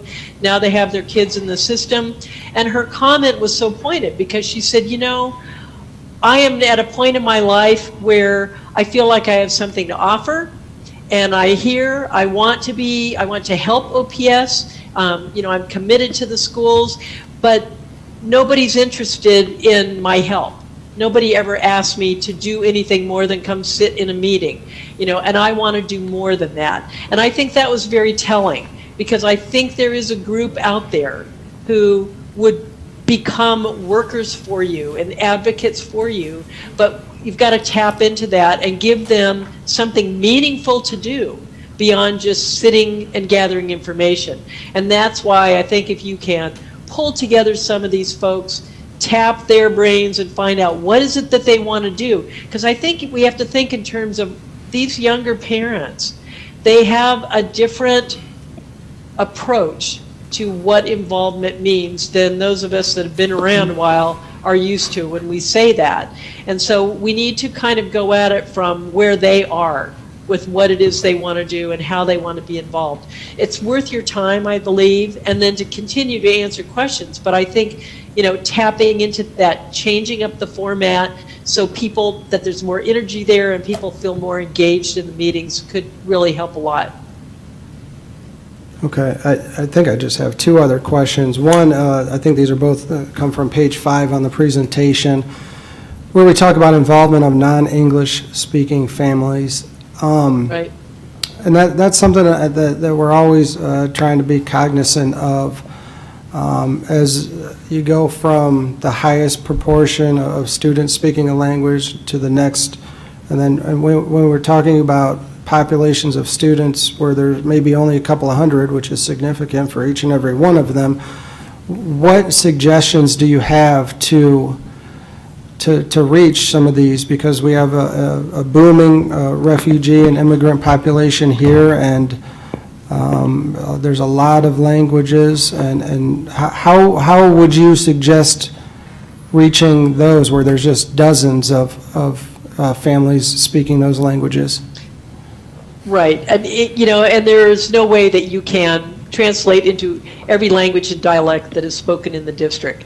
But there are some strategies that can be incorporated, and we listed a number of them in the report, and plus we listed a reference to a diversity communication toolkit NSPRA has. That is a free download that could be helpful as well. But I think one thing that works for a lot of systems is really tapping into your local agencies that serve these different populations and working closely with them, because they can assist in helping to distribute information to some of these families, making sure they get what they need to navigate the school system, because you're not going to be able to do it yourself. So you need to kind of reach further outside the district office to see what's available in the community, who is serving those family populations. You can look at getting, even sometimes on things that go home, you can get a cover sheet that in your various languages that simply translates, this information is important. Find someone who can help you translate it, so that the people that read that, they know where they can go to get help. So if they know that they need to get somebody to help them with that document, at least you've given them that much of a lead with it. And then look at, what other kinds of translation interpretation services might be available to you that you could tap into. There are more and more services that are kind of coming into being out there because districts all have this challenge now. So it's probably worth investigating some of them. If you can find people, sometimes you can use parents. If you have bilingual parents within those communities, they can assist you. You can even do things at school offices. If you know somebody, that you can have set up a quick Skype or Google call. They don't have to be in the office to help somebody translate, but you can call them, do it that way. That's working for some systems. If you have people that work in the district that can translate, but you have one person and they're at one school, but if there's a way to get them on the phone, for in a critical instance of the school where you need immediate translation, that's ways. So some of it is thinking out of the box and being creative about how you can meet some of those needs with that, because you're not going to be able to do translation across the board. But I would absolutely investigate what is available in the greater Omaha community that can help you in that arena. Okay, thanks. That's some great advice. And my final question is also from page 5 in the presentation, and it says, board communication efforts need to align with district communication strategies for message consistency. Can you just kind of explain a little bit more what you're talking about there, and maybe offer a little bit of advice for us board members? Right. I think that I know the board is trying hard to push communication out into your constituencies, but sometimes it's not aligned with what is happening in district communications, where they're trying to get the talking points, the accurate information, find out what's really going on, and then sometimes it's also what is the district actually able legally to release, and make sure that before people are communicating bits and pieces, that everybody's on the same page and not, you know, co-opting one another in getting messaging out there. Because if media reporters are picking up something from a board member before Monique even has a chance to connect with them and give them information and explain it, then sometimes the message is getting muddied. It's all well-intentioned, but it's coming at the media from too many directions, and it gets confusing to people, and then the messaging may not be quite the same. And so when we looked at that, it's like there's a need to align this, because it's throwing things out of kilter sometimes, and it goes, you know, it goes back to the timing. So making sure that, you know, the board needs to be in the loop, but that everybody's in sync with when information is going to be released, so that something's not kind of out of order as it moves forward. Because I know sometimes internally they may be relying on another department for some facts and figures that they need to complete the story and the message, and it may not be as timely as it needs to be. So district communication can be sitting on hold waiting for information somewhere else in the district. And so all of, you know, trying to put all these things together is a huge puzzle. But I think if everybody's aware of it and is working together, you can make the alignment a little tighter, and it'll probably make everybody's job easier and help, you know, eliminate some of the complaints about timeliness, delays, mixed messaging that are happening. And Monique can probably address that from her perspective, as well as, you know, what hampers the team. Yeah, I think one of the big casualties here was a number of staff people telling us that sometimes they would read about things in the paper first, as opposed to hearing it directly from the district or from their building or their department chair.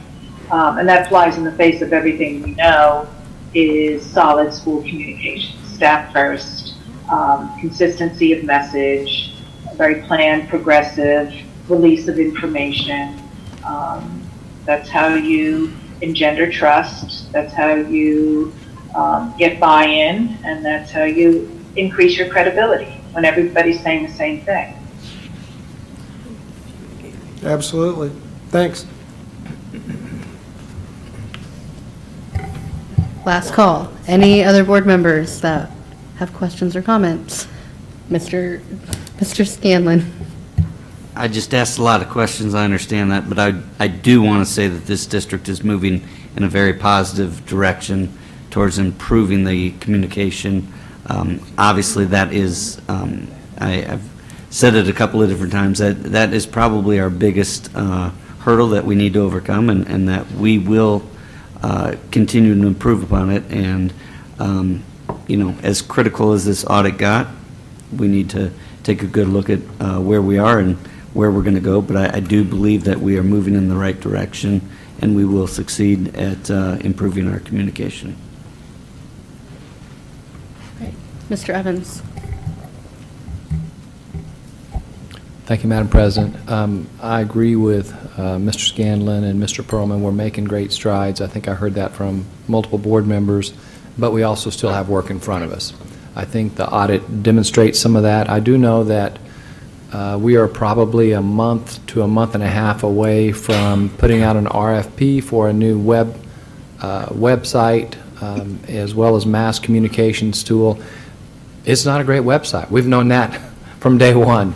But it's a pretty challenging move because of the number of thousands of websites that we're going to have to integrate into it. But we just have to do it. And we have to do it in a way that allows our communication staff and Monique to be able to, for example, push one button on a snow day and it automatically feeds to a Twitter site, Facebook site, our website, yeah, messages straight home, call messages, all of that. And right now, when we make that call, she has to, it's all a separate functionality. None of it's unified. They have tools that are unified today. It's going to cost, but in the long run, we may be able to unify some staff positions that actually I think will be able to manage some of that. So we have some work to do.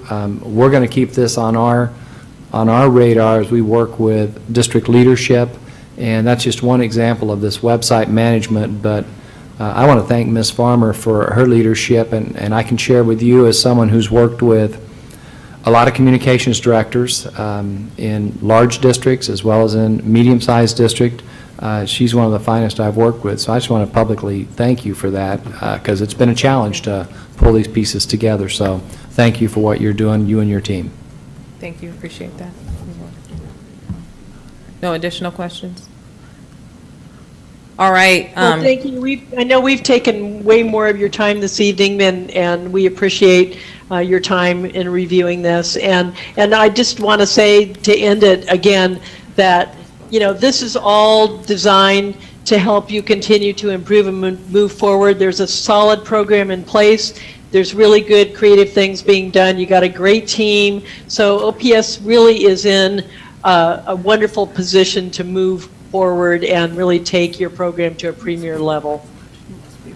Nope, Karen and Sandy, thank you so much for taking the time out of your schedule to present tonight. And then just so the board is aware, this will not sit on a shelf. We've already started to use it. Our district communications team has been through several strategy sessions already this summer, so we can plan resources and manpower for the upcoming school year. And we've already started to look at, you know, incorporating some of the superintendent's priorities with recommendations from the audit to assess what do we really have the capacity to take on. So I've left a handout with each of you that includes that snapshot of some of the outputs and the outcomes that we've been able to achieve as a team over this past school year, as well as some benchmarking for you to take a look at when you see OPS and some other school districts that are our size, whether their staff sizes look like, what are their budget and resources look like. So that's FYI for you.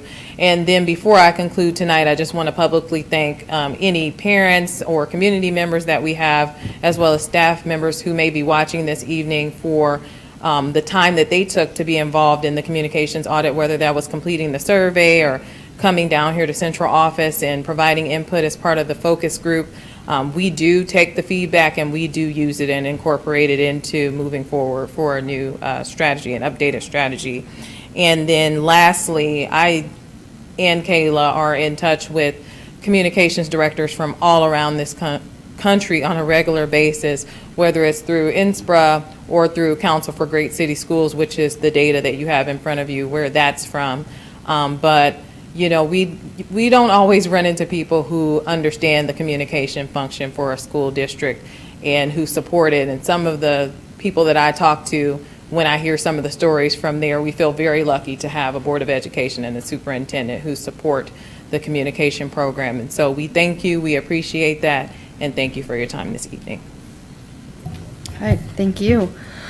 Because we have some guests for our 2 action items that are part of the presentations, we are going to rearrange a little bit, and we're going to take our action items next. So we're going to do the virtual school update and then the SRO MOU, and then come back to our policy updates.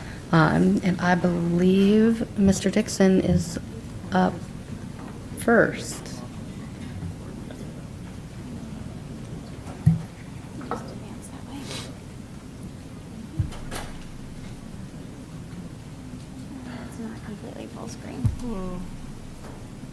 Just get rid of the gnats, that's all I want to say. It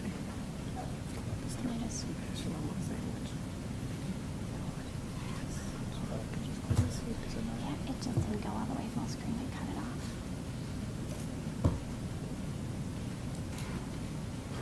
Close enough.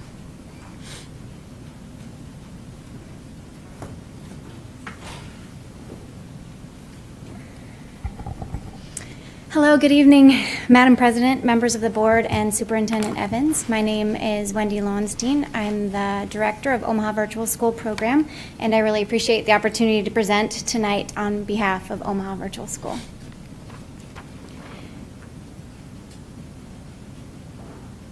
Sorry.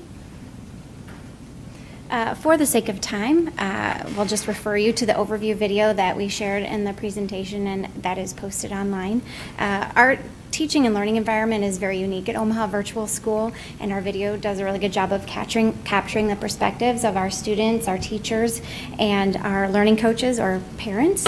And in order to give you a little bit more insight on our school from a parent's perspective, I invited Mrs. Jessa Kessler to join us and share a little bit about her experiences with Omaha Virtual School with her lovely students. So, Jessa? Good evening, and thank you for this opportunity to speak, give my firsthand experience on how OVS has worked for us. I would liken OVS to very much like a college online course where you have the syllabus, you have your expectations of what the student or what is expected from the student and what the professor is expecting, based on his students. The teachers at OVS take it a step further. They provide the students and the parents, which we're called learning coaches, they provide us with a pacing guide. So our children are able to kind of see on a week-by-week basis what's expected of them so that they stay on track. So I would liken it very much to like an online course. There are, however, is much more accountable. My children have face-to-face day. They also have bi-weekly virtual sessions with their teacher. So I want to talk on 3 points. First one would be curriculum. K-12 has been wonderful for us and many of the families there. It's incredibly flexible. It allows my children to, if they go on the website, they're doing their daily task, and they are already familiar and they've mastered the topic, they can just go right ahead and go on to something that they really need to focus on, something extra, or just move forward to something that maybe they're unfamiliar with. So when they come to something that's unfamiliar to them, they have several options. They can reach out to Wendy, they can reach out to their actual teacher. The teachers have been instrumental in being available for those questions. It isn't just the meeting one day a week for them, but they actually can come to the TAC building. We've utilized coming to the TAC building and meeting face-to-face on one. It's almost a personal tutoring session, which is just so beneficial to the students. I would also say that K-12 is very adaptable. When my children took the NISA testing, I had never had them tested as homeschoolers before, so I was excited and also wondering where they were going to be testing at what level. So when we were able to get the testing from NISA, the results back, the students and parents and teachers met together and talked about where they were sitting currently and where they needed to be based on Nebraska standards. I would say that my children did wonderful. However, I'm not a perfect parent, and I'm definitely not a teacher, so I lacked in some areas. And unfortunately, one of my children were not, I guess, up to snuff with a specific math. So the fact that K-12 is very adaptable, the teachers were able to adapt her particular math class so that she was able to do 2 years in 1 year. And that does include her going to summer school, but that's an amazing progress. So this particular curriculum has been very instrumental in allowing us, to adapt and be very flexible with how these kids are learning. My second point would be the technology. These children are given laptops, headphones with microphones so that when they are doing their virtual sessions, their bi-weekly sessions, in addition to any other time they may need to pop on the computer and speak with their OPS teacher, the technology is amazing. I mean, I didn't have a laptop until I got to college, so the fact that we're giving kindergartners laptops is amazing. This world is becoming so technologically advanced that I think children having these laptops and being able to, do things that to me just seemed a little bit advanced, I think that's wonderful. The fact that they've been introduced to 3D printers, the fact that they have been Skyping with other OPS classrooms or halfway across the world is just mind-boggling to me. I just think it's a great opportunity for these kids. And then I would speak on behalf of the teachers. Our teachers that we have there, the kindergarten first, the second, third, the fourth, fifth, and then the junior high teachers, they are phenomenal. These teachers have been accessible 24 hours a day, 7 days a week. I don't know where they have their life other than teaching. These teachers have given their heart to these kids and this program, and it is them that encompasses the totality and the importance of this program. We have a great curriculum. We have great technology, but it's the teachers and their heart and their willingness to see these children not only meet the Nebraska standards, but really succeed and learn to love learning is really what this program is about. Your previous speaker did say that you need to look for parents who want to be involved with education. Right here, hey. We really are super involved. My kids don't just sit down, pop open a computer, and stare at it. I'm sitting with each one of them, even the ones who can read themselves and who are completely making sure that they're doing it. I'm still sitting with them and making sure that they're really understanding and mastering the things so that we can go on to things that they really need help on.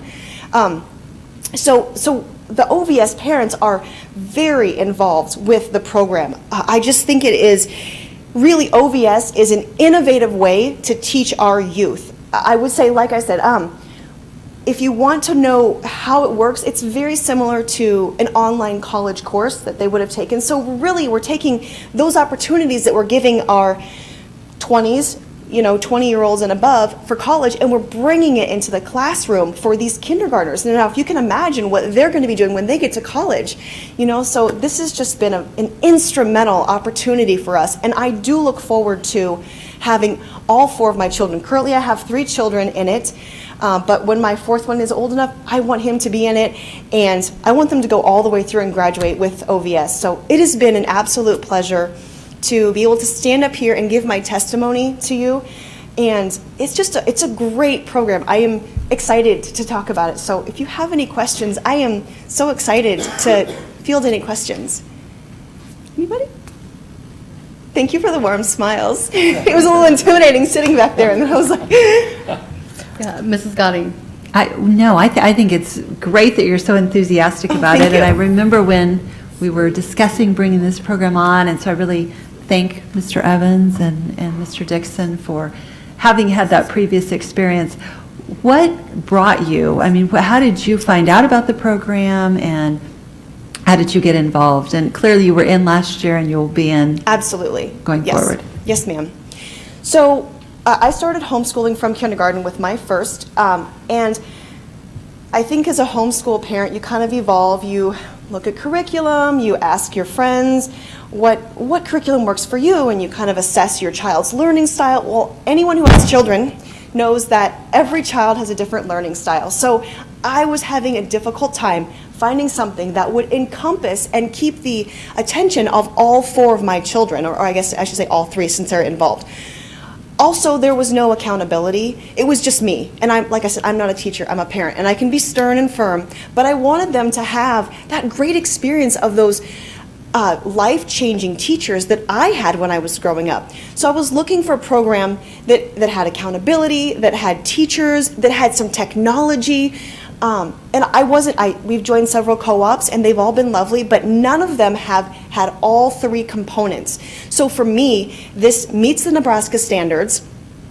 I know where my children are standing currently, bless you, in accordance with their other children, their grade level, their age. So I really enjoyed that accountability. I enjoyed the technology, and like I said, it was just really nice to be able to find a curriculum that is so adaptable and flexible. So while it isn't online, there is so much hands-on. There's so much bringing it all together, and that's where the teachers are so integral. They really take the technology and the curriculum, and they really integrate it into the hands-on, real learning style of the children. Does that answer your question? Yes, and did you find out about the program through one of your co-ops, yes. or? No, actually, I think I had just saw it on maybe a website. I think I had seen it on some Facebook. So really, I think Homeschool Mom posted it, and I was like, sign me up. I just wanted to hear all about it. So we went to the first meeting, and I was hooked from then on. Even though they didn't have the curriculum yet, I knew it was something that it was. I mean, listen, I had done years with just picking and choosing, so I figured I couldn't screw them up anymore, right? And if I did, I can send them to OPS and they can fix them if I had done that much damage, right? But when they had done this, I'm being honest, right? But when they had found this K-12, I don't know that I'd ever heard of it other than just maybe online looking through some homeschool things. But when I had found that it was so adaptable to so many different levels of students and their learning and ages, so that's how I found out. It was, I believe it was through Facebook. That's awesome. Thank you so much. Thank you for your it's my enthusiasm. pleasure. And that makes us all feel really good about voting to put the program in place. Oh, thank you. So thank you. Oh, it's my pleasure. Are there any other questions?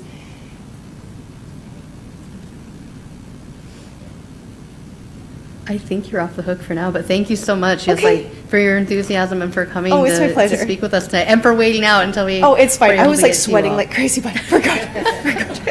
Glad you couldn't hear my heartbeat though.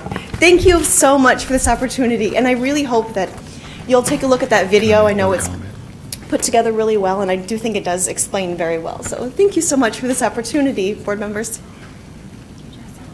I think Mr. Evans is going to hop in really quick. Yeah, Madam President, I did want to just share another thank you to Mrs. Kessler, who also testified in Lincoln about our program, because some of our senators were unaware of how it operated. And as you can imagine, she was a pretty good spokesperson for our program. So I think the senators were equally pleased with that, because we're still working through the dynamics of funding. And the state understands and is moving with us, but it's a new thing to them. We're the first virtual school in the state of Nebraska's history, and so we're plowing some new ground, but we sure have a great spokesperson. So thank you for testifying as well. Yes, thank you, Jessa. And, recently we did an OVS 360 event where we invited a handful of parents and current parents and students to come and share about their experiences this school year with prospective and potential families. And I was tweeting like crazy all the wonderful quotes that I did not pay these parents to say, or these little guys to say. We had a first grader, a seventh grader, and an eighth grader, and just their feedback was very enlightening for me and very reaffirming. I know Jessa talked a little bit about our school program, but I just wanted to make sure that since I know there are some new members on the board since the last time I presented, I'm sorry, I'm used to just clicking this down. A little bit about how our school works. So our students do meet once a week face-to-face for our enrichment time, and this year in the fall, we're separating out our students who are full-time enrolled and then part-time enrolled. So our full-time students will meet in the mornings for 3.5 hours. We added an additional half hour just to make some more time for computer programming and some of the technology integration that we would like to do within our core curriculum. And then our part-time students will meet in the afternoon for 2 hours. Those part-time students will take anywhere from 3 to 6 classes, and our full-time students will take 7 classes. All students are required to take English language arts in our school. Another requirement of our school is that all students kindergarten through 9th grade will be taking computer programming. And if you've read anything recently about computer science, computer programming, all students having an opportunity to learn about computer programming at an early age is something that's very important in our school. So beyond the once a week meeting with our teachers face to face, we also, I know Ms. Kessler mentioned the biweekly online lessons. So our teachers also teach online lessons to small groups of students who are grouped based on our MAP data. And what they do is they take lessons from the online coursework, they pull those offline, essentially, instead of the students working through with their parents. Our teachers go online on Blackboard Class Connect, just like a webinar that you kind of experienced today, and our kiddos from kindergarten through 9th grade join in a live session with a small group of students and their teachers to facilitate that lesson. We do that with math and language arts. Once a week they get math and language arts online. And we also do a Monday morning message, which is an introduction to the week, introducing some skills and some concepts that students will encounter during the face-to-face time as well. So we have a handful of face-to-face and online meetings that are required by our students. And as Ms. Kessler mentioned, our parents do facilitate the lessons at home online with students as well.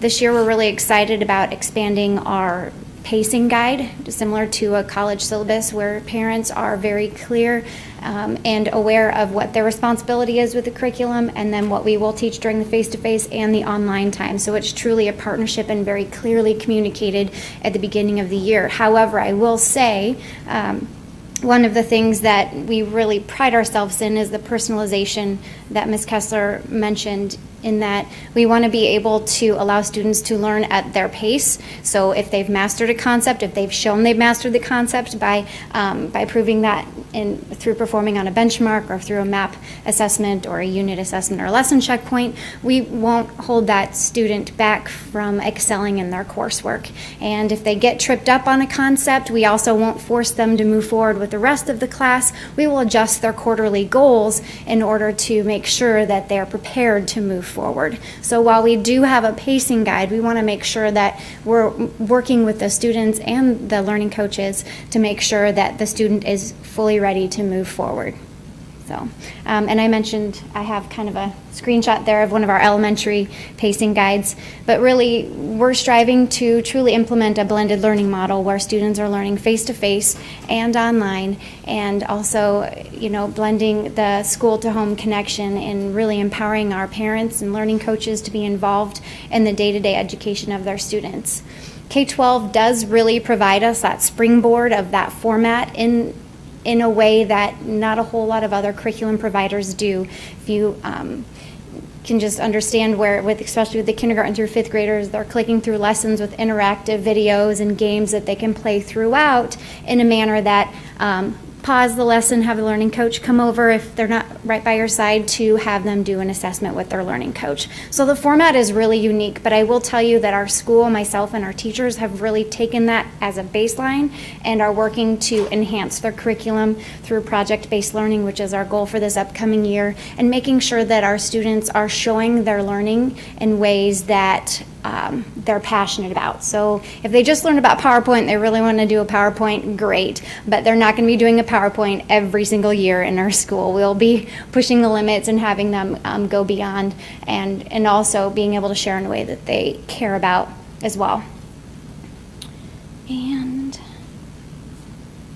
our enrollment, just a few statistics. You know, our 2017-18 enrollment, we are really in the midst of enrollment, so even these numbers aren't accurate that I put up last week.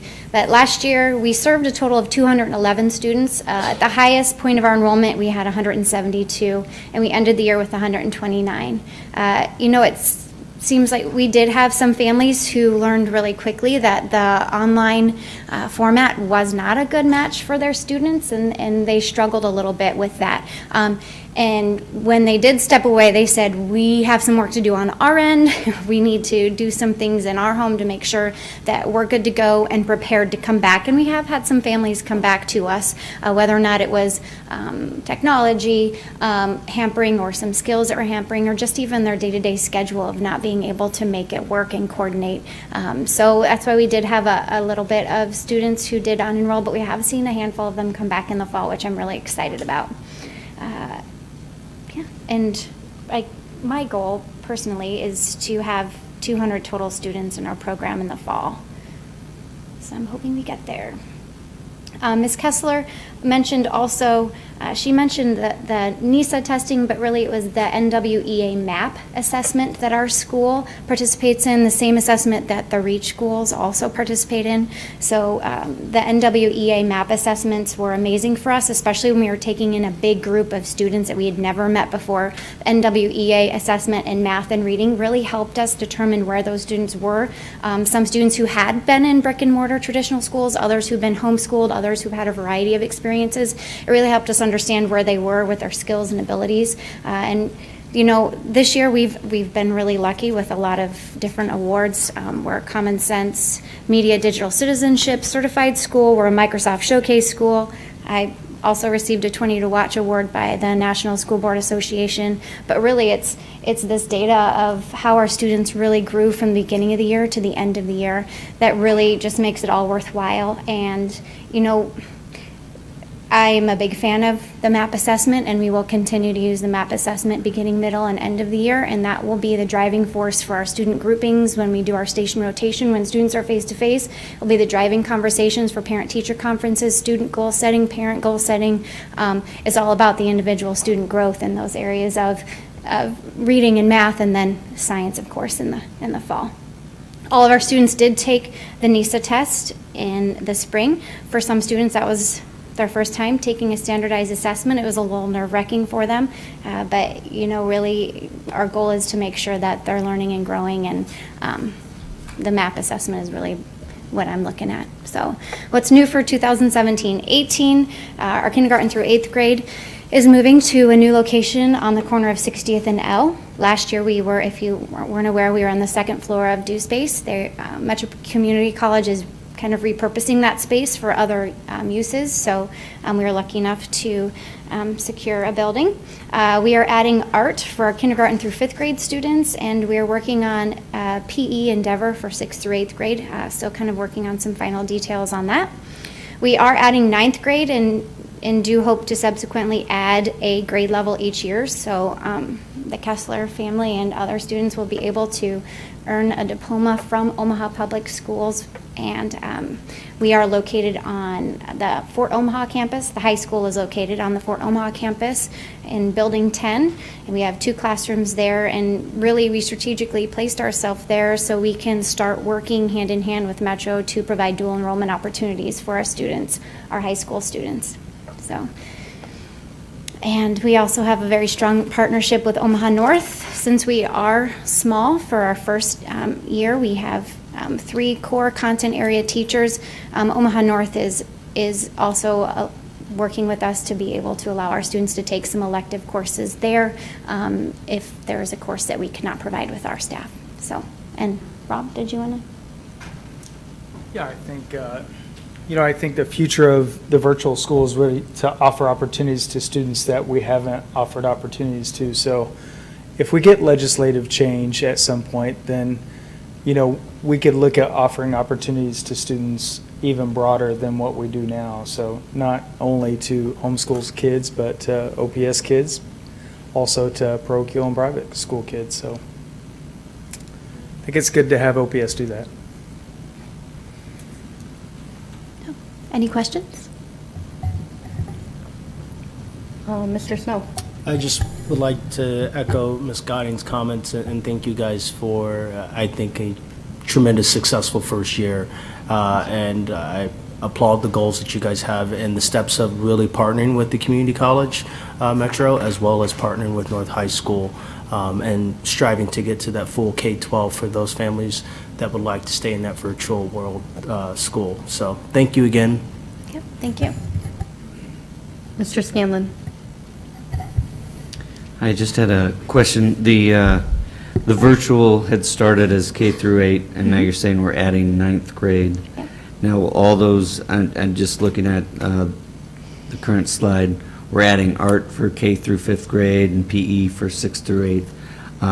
Will 9th grade have those classes added as well, or how does that work? 9th grade electives, I'm really utilizing the core teachers that we've hired. So for example, our language arts teacher will be teaching public speaking, creative writing, journalism, and English 9.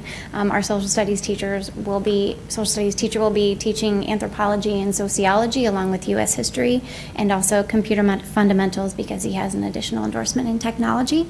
And our science teacher will be teaching science and math, so she will be busy.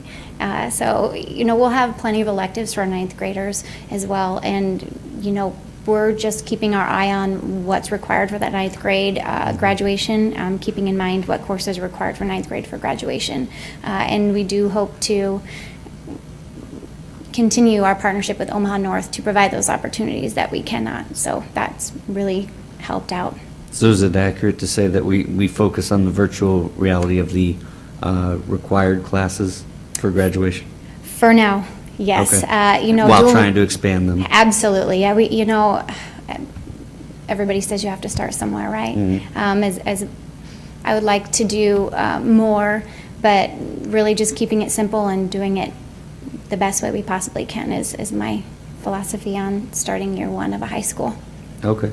Well, and just having sat here through the initial process, there were questions brought up by board members and administration when it was rolled out with the partnership with K-12. Have you been satisfied with the effectiveness in this first year? I have really had a great working relationship with K-12. The professional development that they've been able to provide myself as a new principal and a new principal of a brand new program has been wonderful, but more importantly, they've been able to provide professional development for our teachers and working with the curriculum and adapting it to our unique model. Our model is unique in not just in our state, but also in the nation, and K-12 refers to our model as the Omaha model, which is wonderful, but they're also really willing to support us in our new endeavor. They also come into town and help do training with our parents, for example, for our orientations and that we have coming up in back to school night. We'll have 3 representatives from K-12. Also, they joined us throughout the year, weekly, online, on a Class Connect to train parents on different topics. So really, I feel like they have been supportive of us, and I have been appreciative of the relationship with them. So. Then I guess my next question goes to the superintendent. Have you been satisfied with them? Because you've been talking about virtual classrooms and virtual opportunities, and you were, I think, in Kansas dealing with some of that. So what are your thoughts on where we've come within a year? Well, I appreciate the question, and I remember some of those same questions a year and a half ago where we were really discussing, can we do this in a quality fashion? Can we do it in a manner that our parents and students are well served?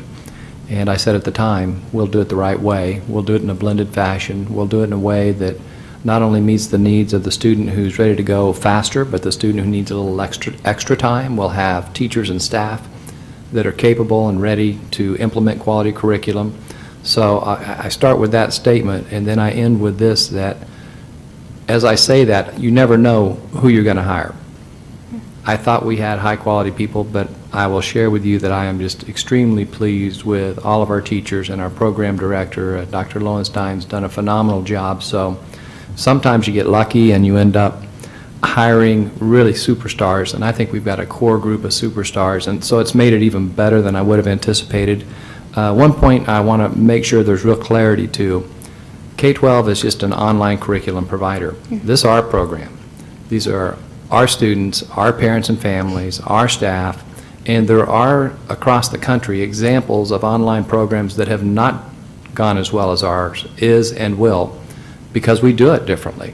And that's the only way in my mind to provide this kind of service, especially with K-12 students, as opposed to college students, and there's a lot of online college classes. In fact, I think most institutions, there's very few students that will go through college without taking at least 1, if not 10, online classes. So this is a model unique to what I think serves best, and I think if you look down the road, you're going to see this enrollment really grow, because our parents are going to be just as happy as our parent that we heard tonight, and our students are going to show the growth that you've also seen tonight. So I'm very pleased, couldn't be more pleased, but again, I'm going to attribute that to fortunate to hire some really high-quality staff that really took the ball and ran. Thank you.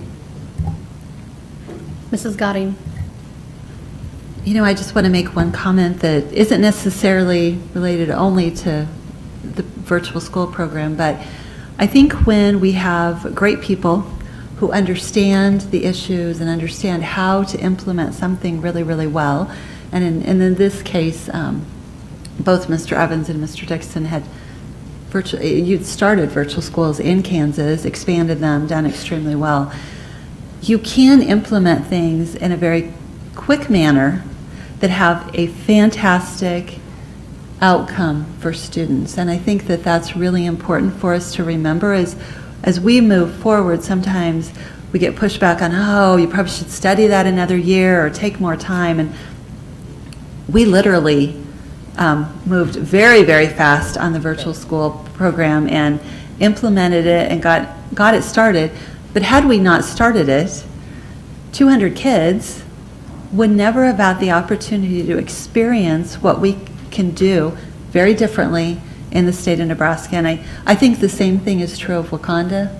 I just think there's a lot of times when you have really good leadership and you understand what is supposed to happen, sometimes we need to just sit back and say, hey, how is that going to impact kids? And that's really why we're here. So I guess I just encourage us as a board, when new and innovative ideas come up, that we're open to allowing the leadership, if they have the experience, and in this case certainly did, the opportunity to do that. Because at the end of the day, we have a parent who spoke tonight and talked about how her students were impacted. That wouldn't have happened had we not moved forward. So I guess I just always encourage us to be open-minded, thinking outside of the box, and ready to move quickly so that kids can have the outcomes that they deserve. Thank you. Ms. Williams. So first of all, I want to thank all three of you for presenting. This is something that I know I've, in advocating for public education, this was something that I was asked in Lincoln myself. And so it's just really great to see how far we've come in a short amount of time, and the direct effect that we're having on students and the possibilities of where we can go with our technology and our amazing staff. So I move to approve a one-year extension of the K-12 curriculum. Second. Sorry, I turned my mic on. We have a motion on the floor by Ms. Williams to approve the one-year extension of the K-12 curriculum, and a second by Ms. Gotting. I will recognize Mr. Perlman first for discussion, because I know he was next on the speaker's list. Yes, thank you. First, I want to thank the staff of the Omaha Virtual School for doing what they did, because Ms. Gotting's right. We would have 100, 200 students who wouldn't have had this opportunity otherwise. And so we are serving our students in alignment with our strategic plan to provide an innovative way to serve these students. And the one great thing about a public school doing this is that we can ask these hard questions, and I want to thank the two of you for, I said this a couple weeks ago with the transportation staff, is you welcome these questions and you answer them thoroughly, because you believe in what you're doing, and I think OPS is doing it the right way. I've expressed my concerns publicly about some virtual school operators, but when it's done with oversight and it's done the right way with Omaha public school teachers, then I think it is something we should embrace. This is a type of school choice that OPS can do, and I think it is doing it the right way. As long as we continue to ask these questions and stay vigilant and make sure that the vendors that we partner with are answering the questions the same way that we've been getting the answers, and I think this is a benefit for all students. So I just wanted to thank you for the work you've been doing, and look forward to seeing this grow. Thank you. Any other board discussion? I do also just want to really quick thank you all for coming and talking tonight, and I don't want us to gloss too quickly over one of the things Mr. Dixon said, as far as, as we continue working with the state, because we are the first in the state to do this, to develop ways to deliver course content that someday could be expanded to all students in the district. So if we had, say 20 students in the district that wanted to study something that were spread out all across the district, we can't really, in a feasible way, unless we have them all come to the Career Center or some other third off-site location, have them take that specific type of class. Where if we had other type of electives offered virtually, we could expand the courses that we're offering to our students, which I think is pretty exciting. All right, we have a motion by Ms. Williams and a second by Mrs. Gotting to approve the K-12 curriculum extension for 1 year. Roll call, please, Mr. Ray. Gotting. Aye. Holman. Aye. America. Aye. Perlman. Yes. Ryan. Aye. Scanlon. Aye. Snow. Aye. Williams. Cassidy. Aye. 8 aye. Did we forget? I'm sorry, 9 aye. Sorry, motion passed. Motion passes. And I look forward to hearing the update next year to see how the school has grown. Absolutely. Thank you. All right, we will move on to item 10.2.2, which is School Resource Officer Program Memorandum of Understanding.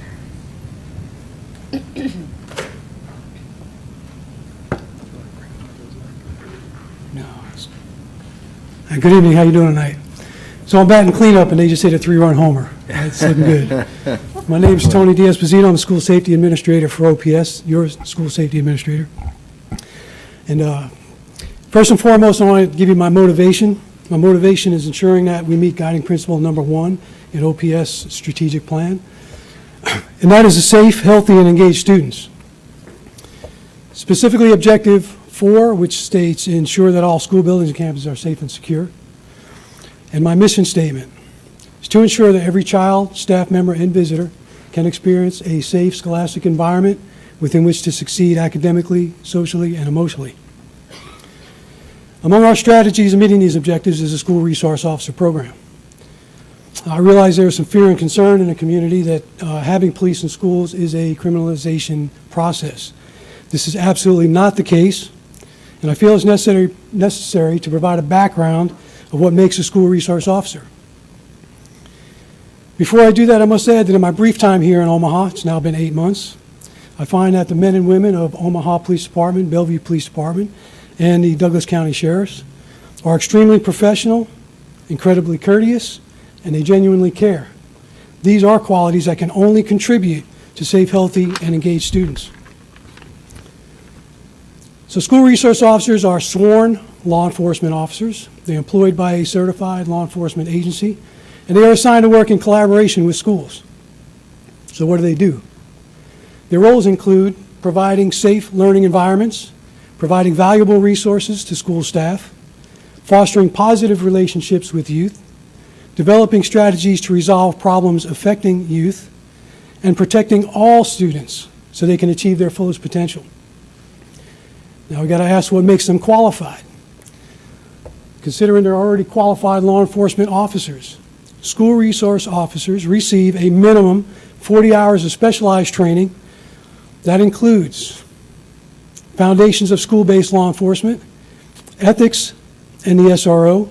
The SRO as a teacher and guest speaker, diversity, understanding special needs students, social media and school law, the SRO as an informal counselor and mentor, understanding the teen brain, violence and victimization as challenges to development, sex trafficking of youth, effects of youth trends and drugs on the school culture and environment, threat response, preventing violence in school settings, school safety and emergency operations plans, and lastly, crime prevention through environmental design. The SRO program supports Nebraska legislation stating a school system shall maintain a safe environment.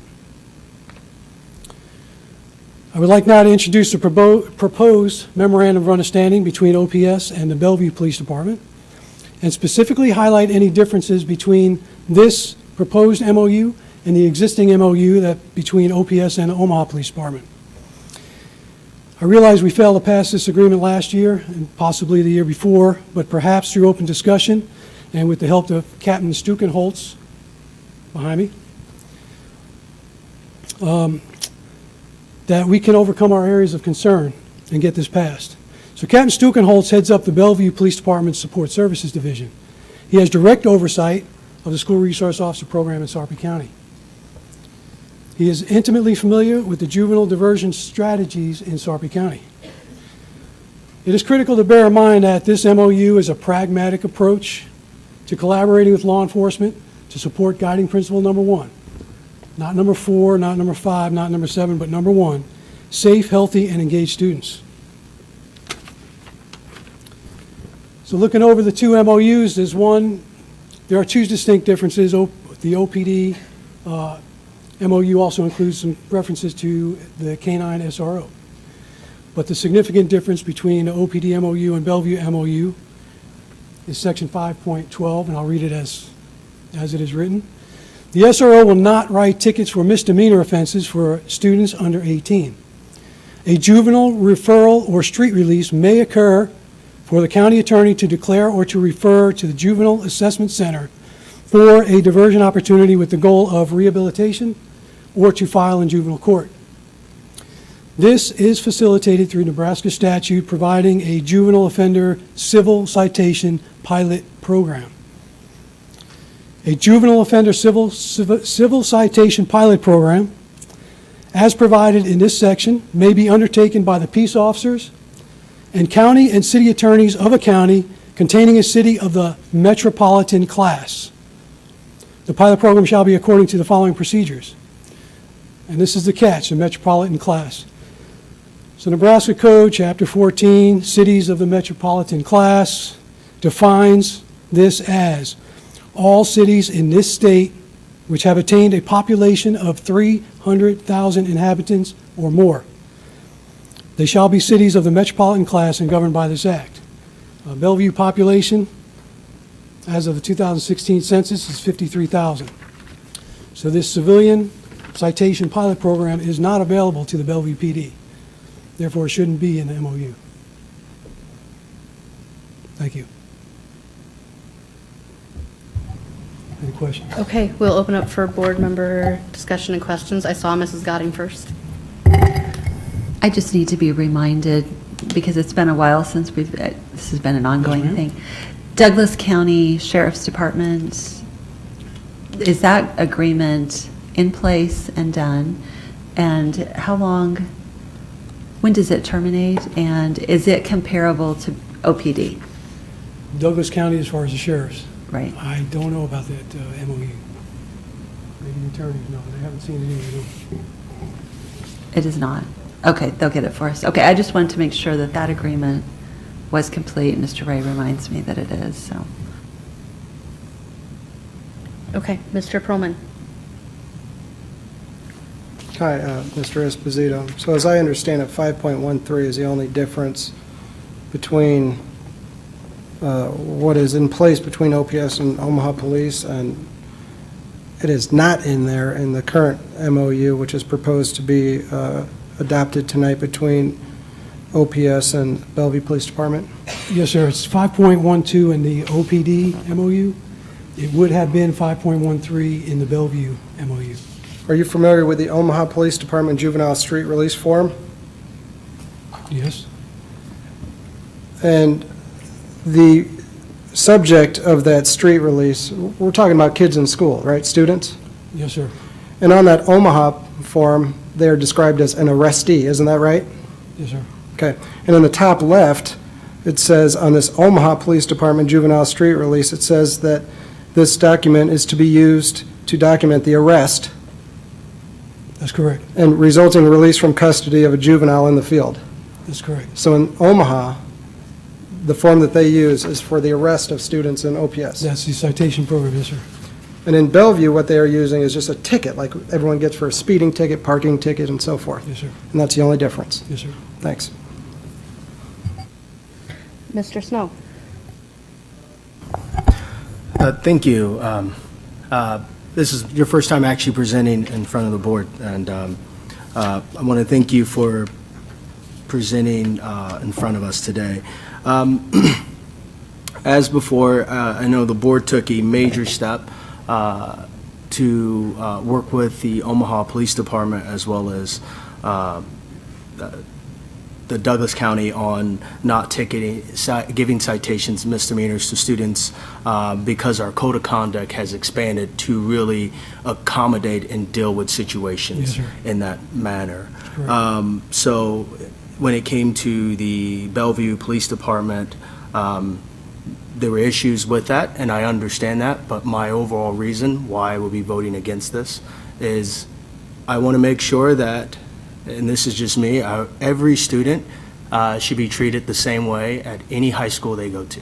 And the expectation for every SRO should be the same at every high school. And that expectation that I have is the one that we approved with Omaha Police Department. And I long-term wish that we could be able to add that to Bryan High School and Bryan Middle School. And Darren Rasmussen and Robert Aranda, the principals of those schools, it is not something that is against those schools. It's just based off of what I expect for every student and every SRO. So thank you for what you do, and thanks. Thank you, sir. Mr. Scanlon. I guess I've been listening back and forth for, I don't know, whatever, year and a half. Ben, could you expand upon what you were saying? I have a day job, so I don't get to understand legalese all as detailed as I'd like to, but you seem to have a point that you're bringing up. That could you dumb it down for me, please? When a student in Omaha has contact with police in a school or outside of school, they get this. It's a piece of paper, and it's sent to the county attorney's office with their name, address, and information about what happened. In Bellevue, they're given this. I don't know how many of you have seen these. I've gotten a speeding ticket. I've seen one of these. It's a ticket. In all other ways, the students are treated the same. So is it just a different form? It's a different piece of paper. And in fact, Omaha, I would argue, is more substantial in that when we all get speeding tickets and tickets, not having your blinker working and so forth, nowhere on here does it call someone an arrestee. It's just a ticket. It's a promise to appear in court. In Bellevue, there's no court date even set. It's sent to the juvenile prosecutors, and they review it just like they do in Omaha to decide whether or not the police officer charged properly, they charged too much, or they cited for too much because the county attorney is charging. So prosecutors decide, did they charge appropriately? Did they not charge enough? Or did they overcharge? And sometimes a prosecutor will not file any charges. But what I mean when I say Omaha may have a more significant form is because it says right on the Omaha form here, it says to be used for documenting the arrest and resulting release from custody of a juvenile. And it calls the juvenile in Omaha an arrestee. And so if we're talking about treating them the same, sure, they're treated on these forms a little bit different in that Omaha, they're called an arrestee. And this form says that they were arrested, which we all know is a pretty significant thing. When you get a ticket, it's not the case. It's just a ticket. Like, you don't have your registration in your car, or you may have brought marijuana to school, or you may have assaulted someone. But in all other respects, the process is the same. The information is compiled. The allegations of a victim are brought in a report to a prosecutor who looks at it. In Sarpy County, there's diversion for juveniles. In Douglas County, there's a juvenile assessment center. In all cases, they're subject to the same laws and statutes, and that juvenile cases are all sealed in the end. Sarpy County has an aggressive diversion program, as does Douglas County, but the difference, and that's why we point to 5.13, the difference is Bellevue is citing. Omaha is using this form. They both go to the county attorney's office, who decides on whether or not to charge and what to charge, if anything. That's it.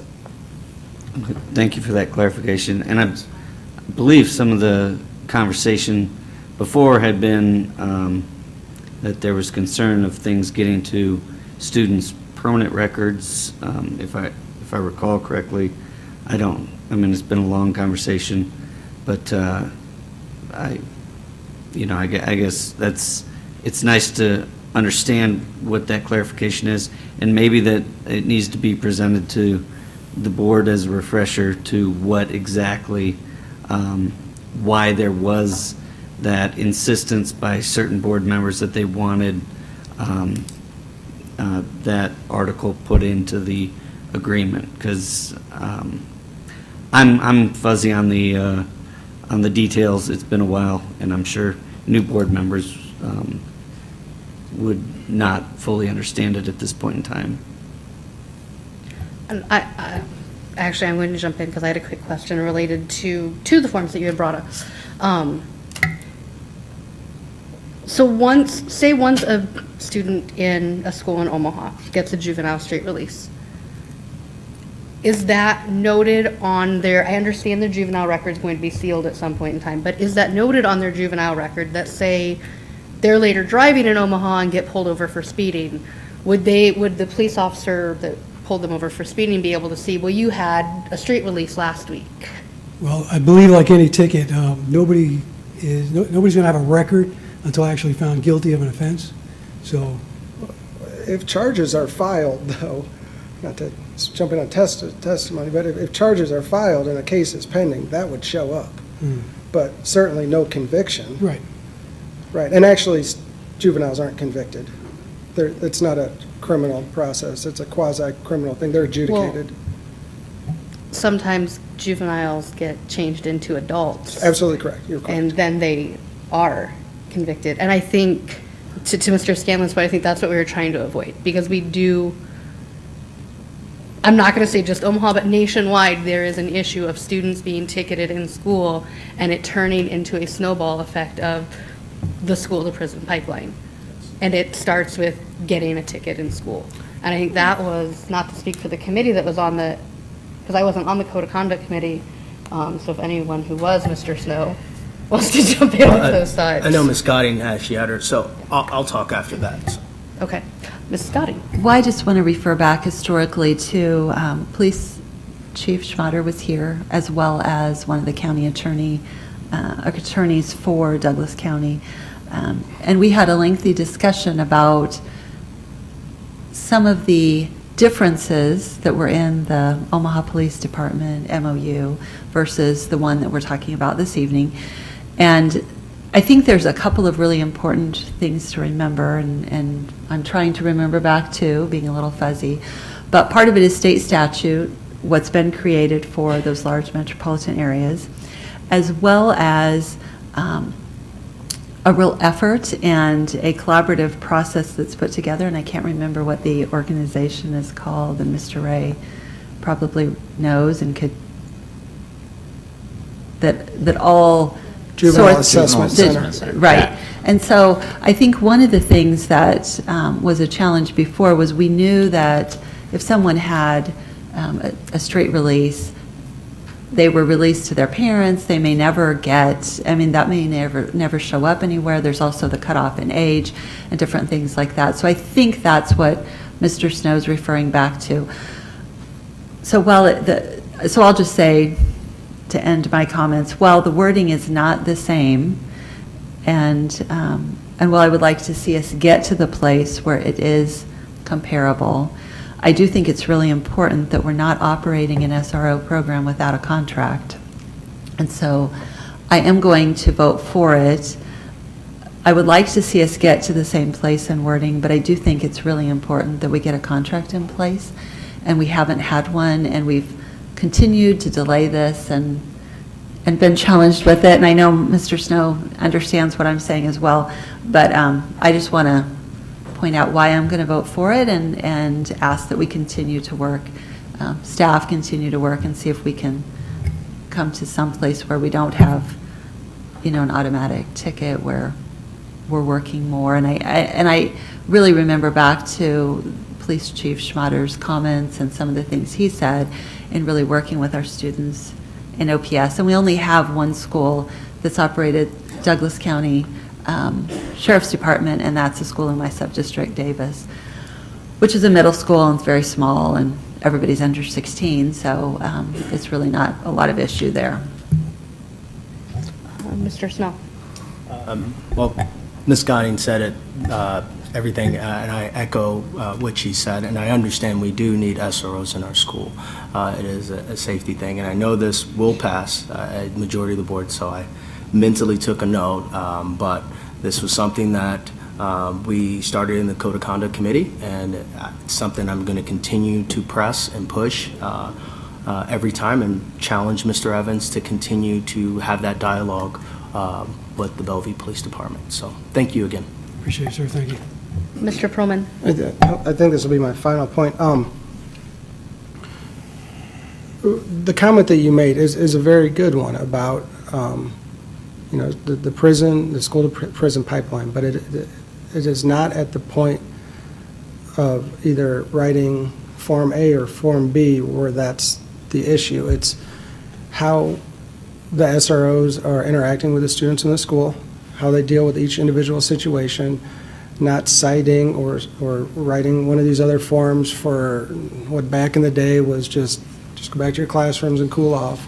That's where change needs to happen, and it's at the point of charging is where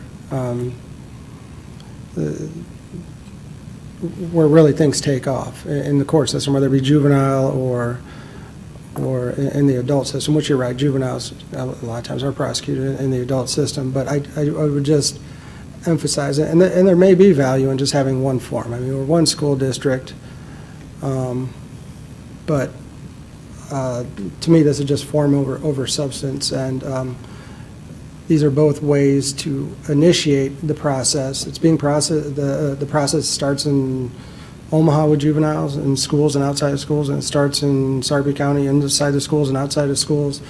And but what we're talking about here is provision 5.13, and all we're talking about here is the form. So, but it's a good starting point to keep the discussion moving about how resource officers are used in the school, because there's no doubt that that's a critically important issue, and there's been, I think, progress over the last decade, and there continues to be, so look forward to that. Ms. Williams, I think I saw your hand up. Okay. So first of all, Mr. D'Esposito, welcome. I have not formally had a chance to meet you, so look forward to an offline conversation. Thank you.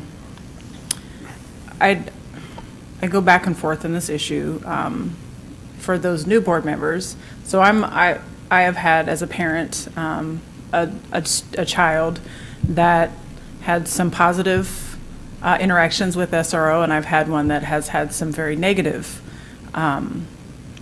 interactions with an SRO here in Omaha.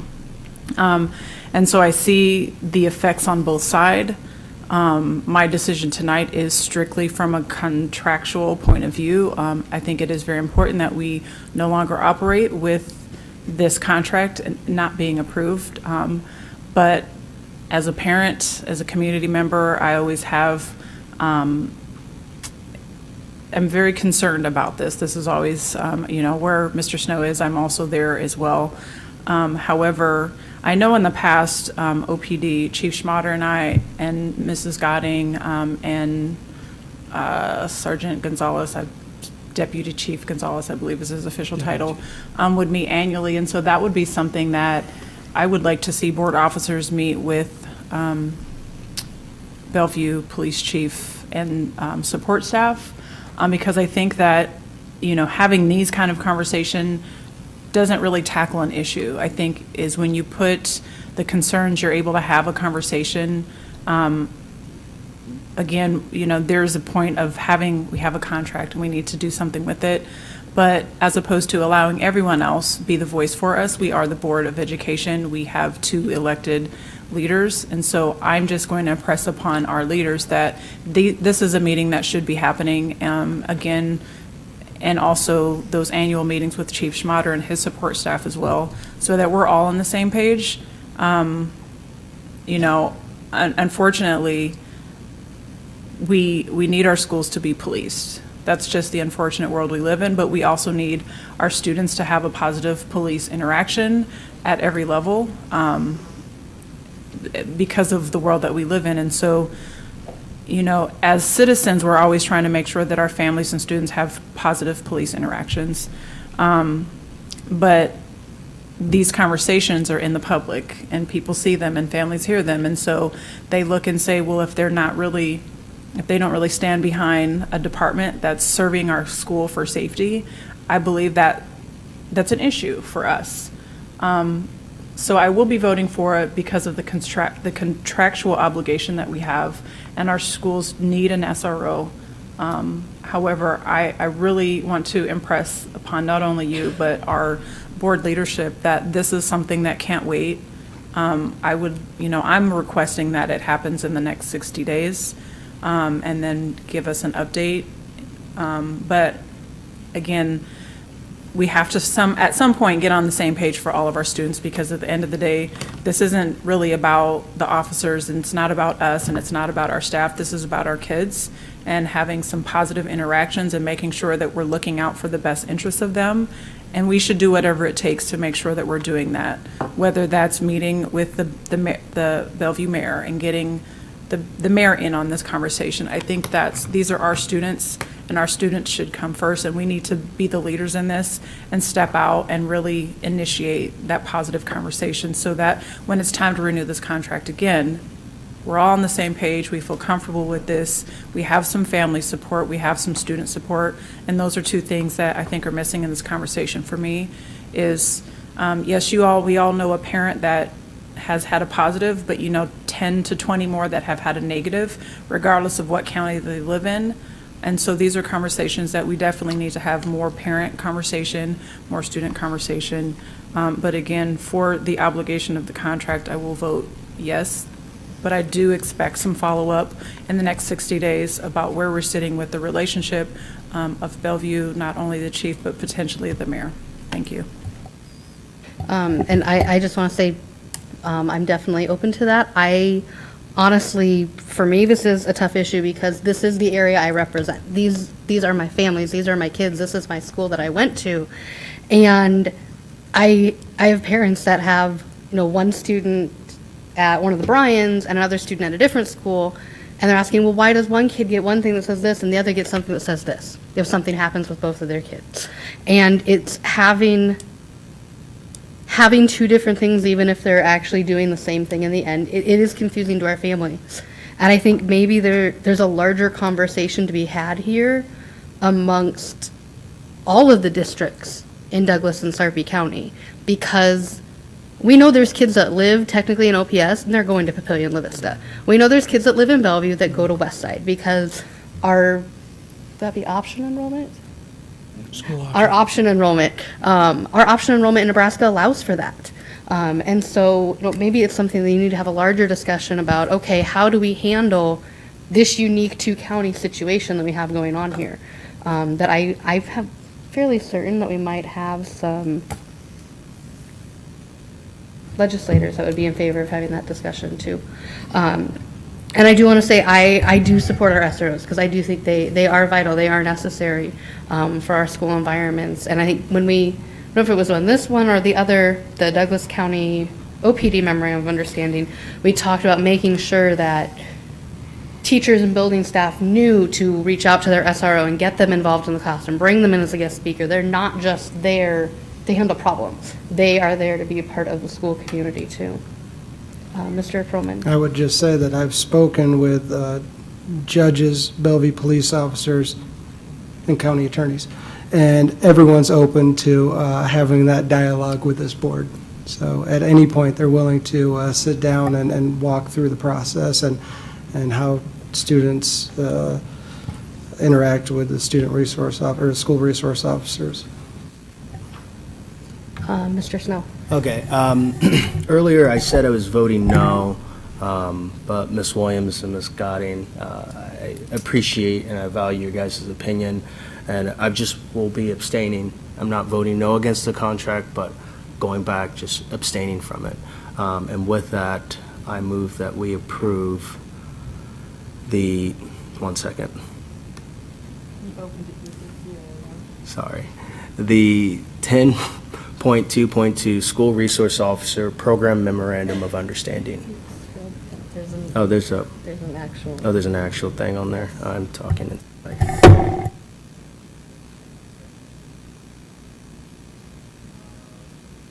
Motion to approve the School Resource Officer Program Memorandum of Understanding with the City of Bellevue to assign one uniformed police officer to Bryan Middle School and one uniformed police officer to Bryan High School as a school resource officer from August 1st, 2006 to July 31st, 2019.